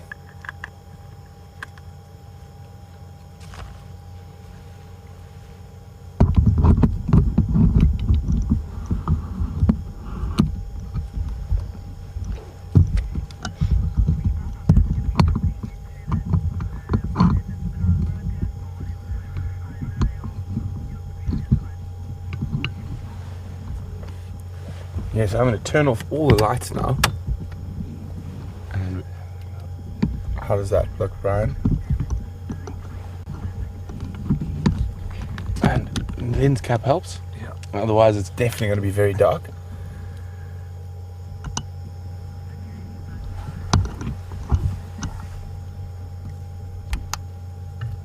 So, do you need me to use the spotlight, Brian, on the ground, just so you can find them?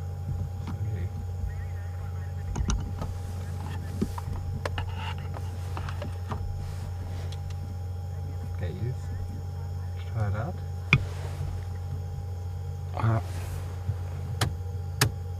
Yeah, just like that again. That's cool.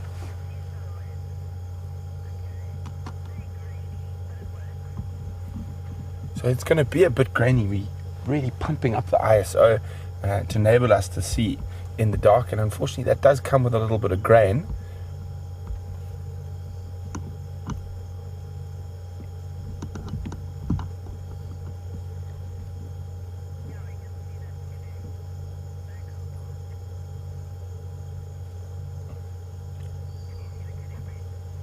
So unfortunately, with the new camera, I don't have a monitor, so I can't actually see what the camera is seeing. But with my naked eyes, I cannot see the kudu in front of me at all. I just can make out a little bit of the road and some trees on the silhouette. I can't see any of the animals. But apparently, from what I hear and looking at Brian, you guys can. So isn't that amazing?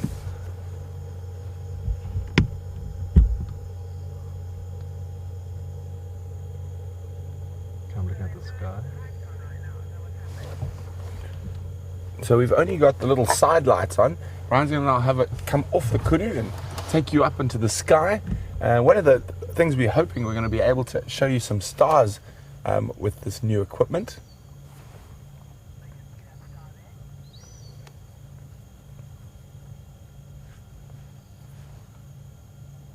Do you want to try the moon? Yeah, let's go for a bit. So we're going to try get up on the moon now.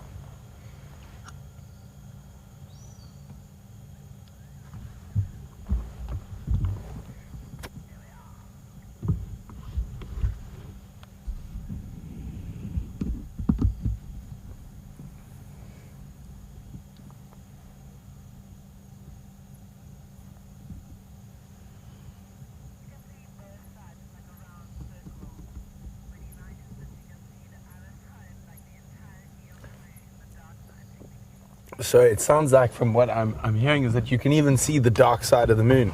Reminds me of that wonderful, wonderful Pink Floyd album.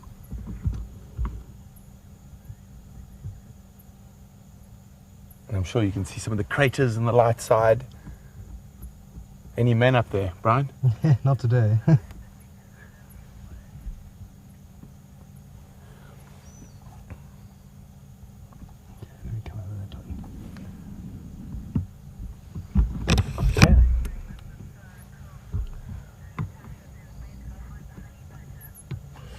So we're going to move along and keep testing the equipment.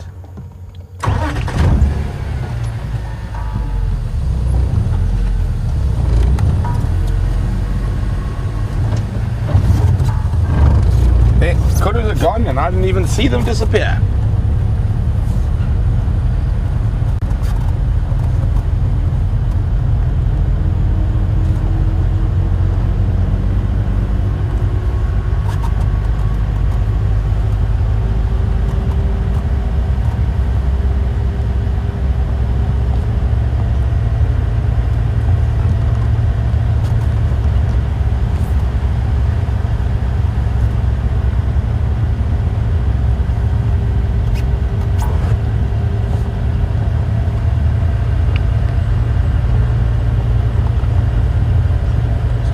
Keep checking for anything out here. At the moment I can't see any more animals, but we'll check. Maybe there's some impala on quarantine.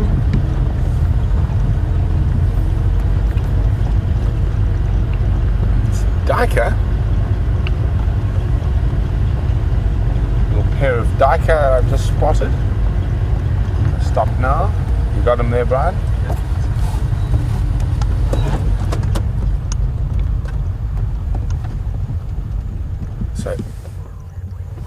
So during the day, we often see duiker, but they disappear very quickly. Might be a little bit more relaxed at night. How's it looking, Brian? Very decent. Holy moly. So there we go. You can see that little duiker moved out of the thickets out into the open to feed during the evening.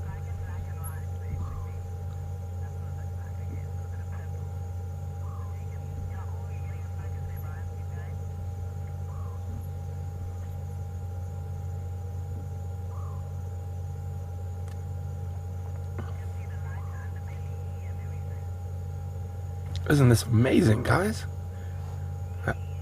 One of the animals that runs away from us so often during the day, and now just continuing on its business in the evening.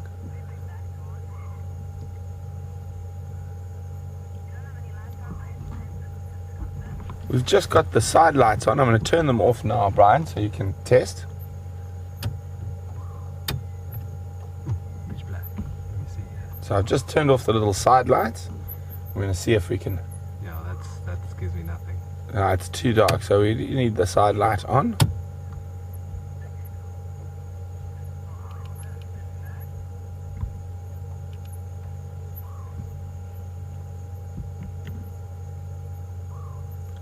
And we can hear the little Scops owlet calling in the distance. Burp, burp.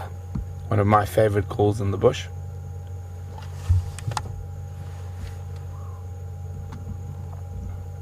There's a hyena coming right in front of us, Brian. There we go. You got him? there. Yeah, got it.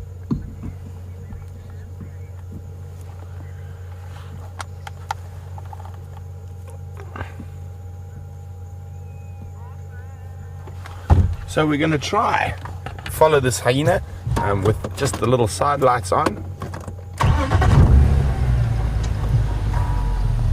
I might have to use, there's the duiker bounding away in front of the hyena. I might have to use the spotlight to just stay with him, but we will try.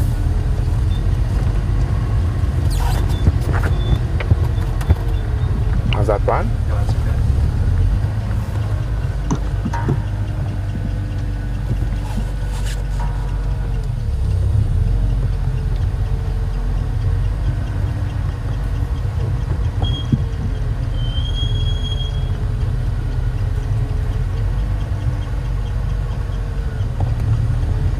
Looks like he's coming to visit our house, heading in that general direction.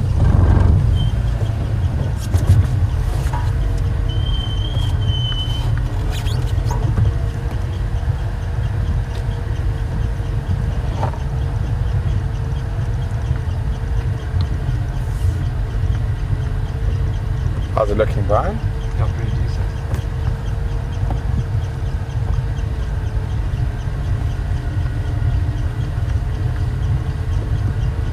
Hyena off on its nightly patrols in search of carrion and food and move the light in.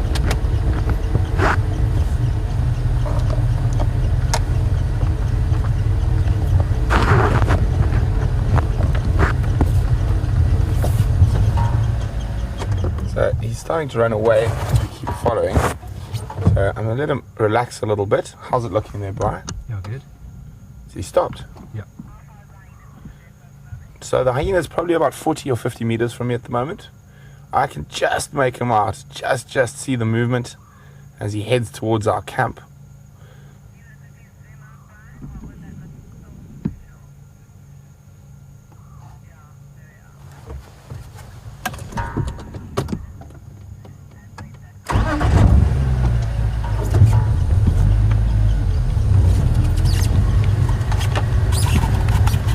So we've got an interesting comment from John who says, we can sneak onto the other properties at night now because no one will find us in the dark. Unfortunately, I can't see when I'm driving in the dark, but we could, if we're following an animal, there's a possibility. I'm just going to get back to the road, and I've spotted the hyena again. He's quite far from us, and I'm going to try to loop around in front and see if we can get another nice view of that hyena.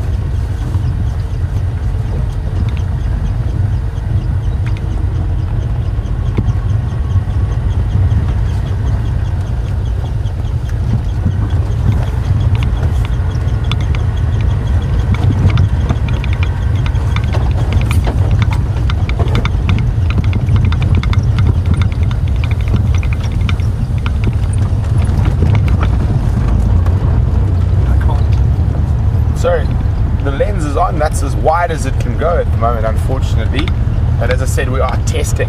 I think that hyena can smell our dinner being cooked, which smells wonderful. We're having a braai tonight.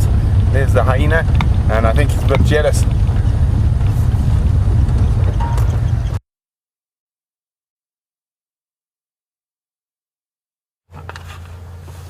So obviously you can't see me, unfortunately, at the moment. I'm sure you'd much rather look at this hyena in the eerie low light. And he's heading straight for our camp.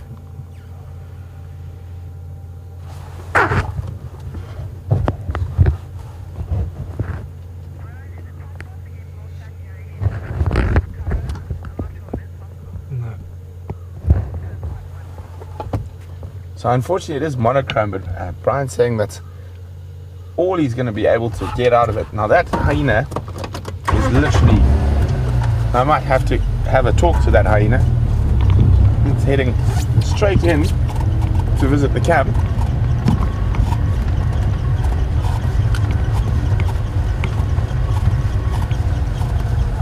That could be the hyenas are incredible. That for the last 200,000 years they have actively scavenged not only off lions and leopards and that, but off people.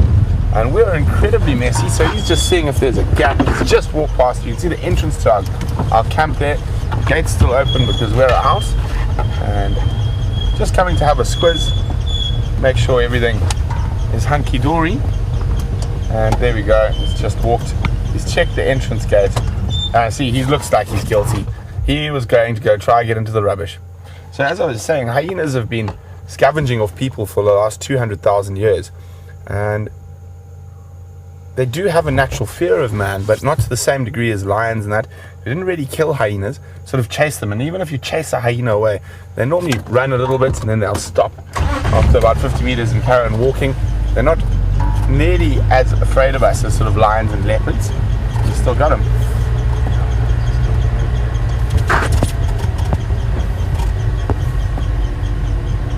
No, I can't see him anymore. Around the corner. One around the corner. The corner to the right. There he is. I still can't see him, but I'm taking Brian's word for it. There we go. Now we can. Disappearing off into the bush.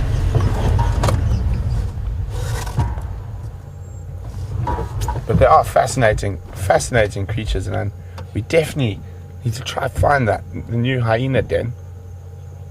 Okay, battery change, lens change. Okay guys, we're going to do a quick battery change, so you're going to lose picture for a second, and we're going to change to the wider lens again for a little bit.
I'll try to get close enough to that lens back. I'll try to get close enough to that lens back. You might run. So I was talking about finding the little more interesting nocturnal mammals that we don't really see that often. And here is one of them. I'm going to turn off the main spotlight and just use these little side lights. Are we close enough, Brian? Not really. I'd have to change lenses again. Let's just try. We're not going to change lenses, unfortunately. I think he'll be gone. But he is quite close to us now. So it's the largest mongoose species we get here. How's it look, Brian? Yeah, not too bad, not too bad. You can see that very distinct white tail. He's jogging off. I'm going to try to keep with him.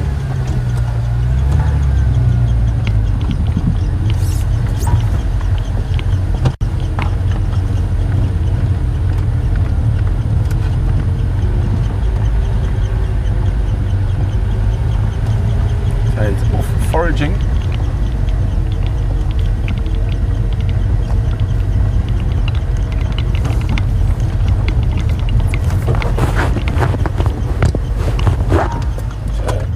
Really incredibly beautiful little, well, not so little, a very big mongoose species. Oh, have a rest. or he's heard something. There might be a little rodent or something around. So, who knows, maybe we'll see a kill. Right, I can't see the same details you as possibly. Can you see if he's listening for something? No.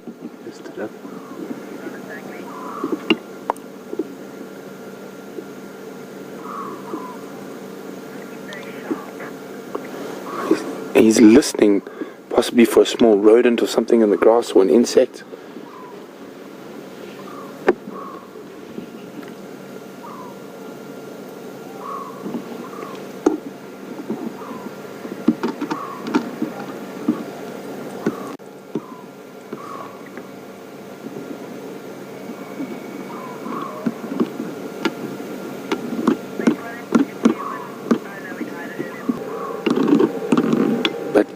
He's quite a lot more relaxed without too many lights around, just these little side lights, throwing some ambient light out there.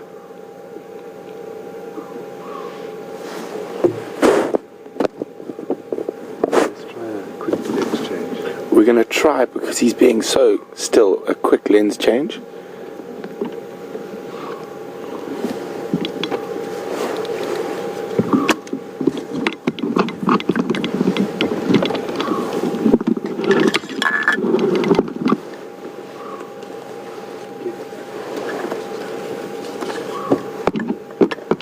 Often we see them, and especially not this relaxed.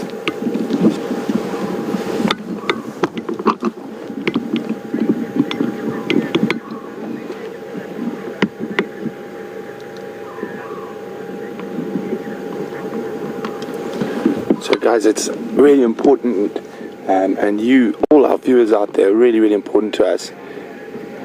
And it's so amazing that you're able to see a little bit of behind the scenes now while we're testing this new equipment. And let us know what you think. And look how amazing that is. I mean, defecating. Oh, apparently he's just having a wee. I can't see that closely. I just saw the body shape change a little bit.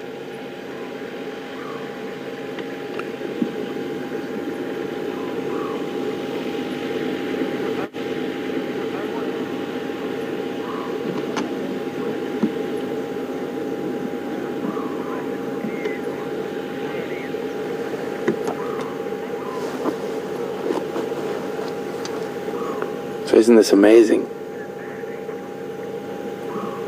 There we go. Might head off foraging again.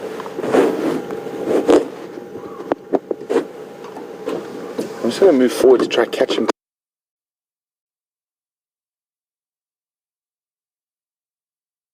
With a long white tail.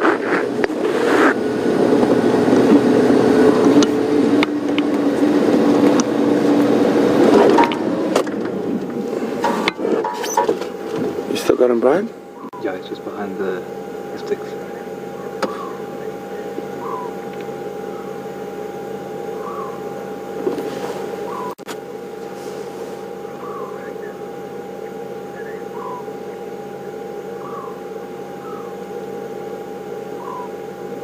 I can just see a tiny bit of movement in there, and apparently Brian, you guys can see him quite nicely. He is hiding in the bush a little bit.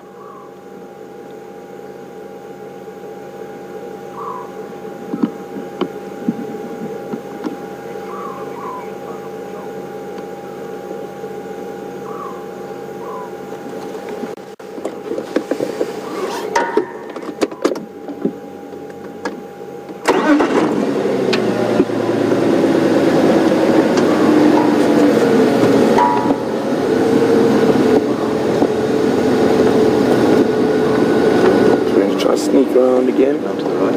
Has he gone to the right? Yeah. Right there, I see him there.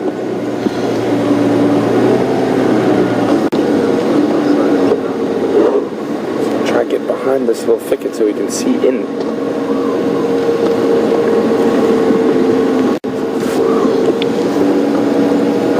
Wow, isn't that incredible, guys?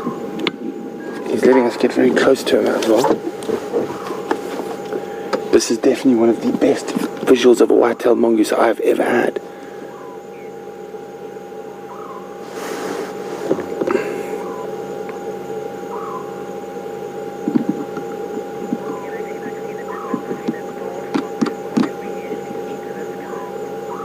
So I mean, the dwarf mongoose, which we normally see during the daytime drives, is the smallest of the mongoose, the actual smallest of the mongoose species, and this is one of the bigger of the mongoose species. It's the biggest one we get in the Sabi Sands by quite a long way.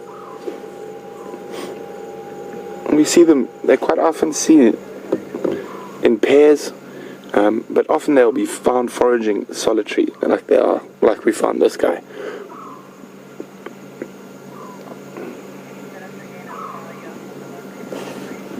So at the moment, probably 6 or 7 meters from this little white-tailed mongoose.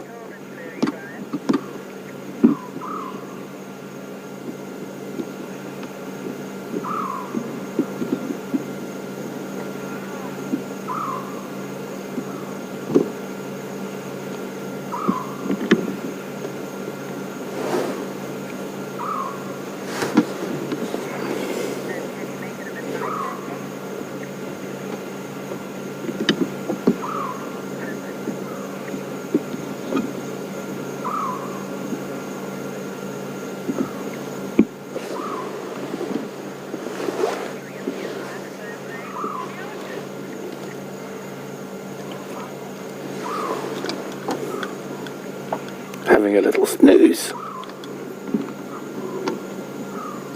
So a lot of these little nocturnal animals will have bouts of activity and then they will rest up a little bit, and some of the other more interesting nocturnal mammals will only get moving even later, and that's to avoid lions and leopards, which are often moving quite a lot after that first hour after sunset.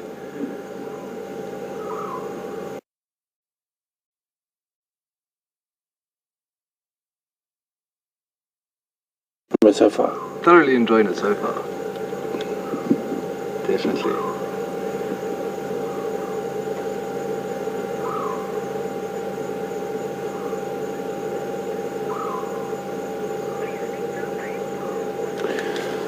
He's going to rest for a little bit, but then I'm definitely sure he'll continue to forage and move out and see what else he can find in the quarantine clearings.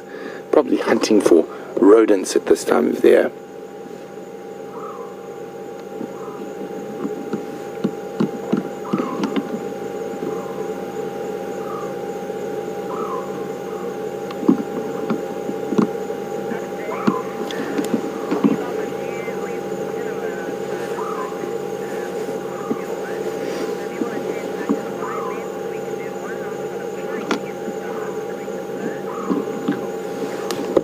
You guys, we're going to swap across to the wide lens again quickly, and we're going to try go have a look at the stars while we leave this little mongoose to have a snooze, and then we're going to shut down for the evening. And I hope you guys have enjoyed this extension and test here with the new equipment that we're trying out at the moment.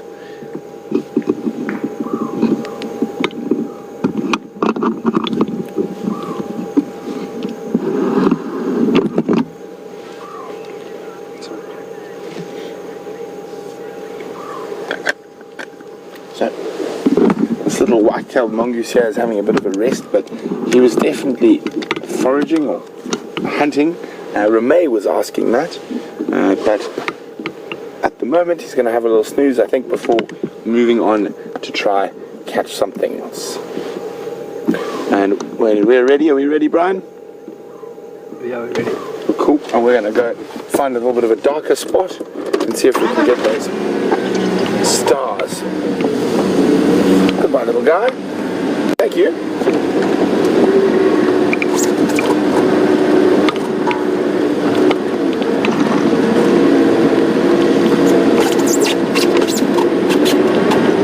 So it's amazing. We've been listening constantly to those little scops owlets calling. It's the smallest owlet, and Charlie on Twitter noticed them. They're like trilling call, that sort of. Okay, how's this, Uncle Brian? Lights off. We're going to have a look at the stars. There should be a bit of ambient moonlight over the Milky Way. Do you want me to move the Milky Way? Yeah.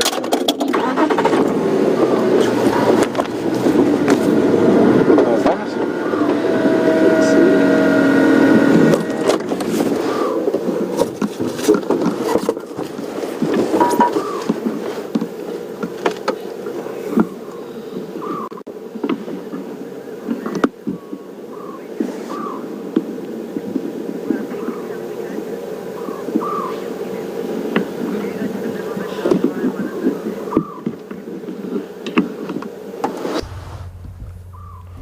So I'm going to try something here quickly.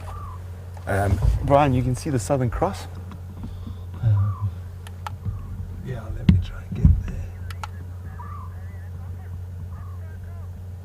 Okay, you ready? Yeah. Okay, I'm going to try show you guys the Southern Cross now quickly. And it's one of the ways to find out where south is when you're in the bush.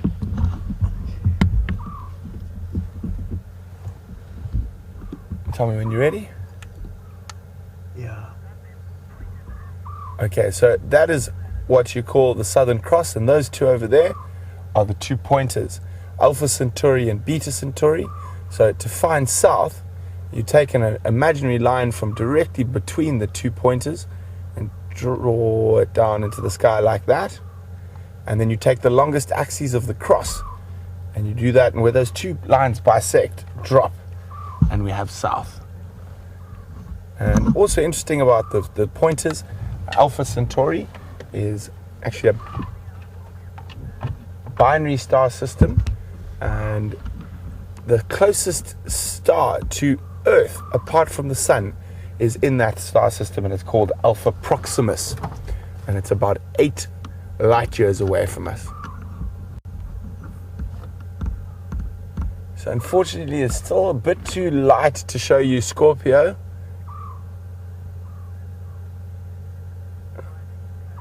I can barely make it out with my eyes, but guys, it's been absolutely fantastic. Brian and I unfortunately have to get going to the Manyaletty, but thanks very much for joining us. Wait 1 second. Wow, so bright after all that darkness. But thanks very much for joining us on this test. Incredible. Hopefully this equipment works out and we're going to be able to explore a whole new side of the African bush. So thanks again for joining us. We really appreciate your questions and really appreciate you guys who hang around afterwards to keep up with us on this little test with the new equipment. And we'll see you bright and early for the Sunrise Safari. Have a fantastic evening or day wherever you might be in the world. Good night.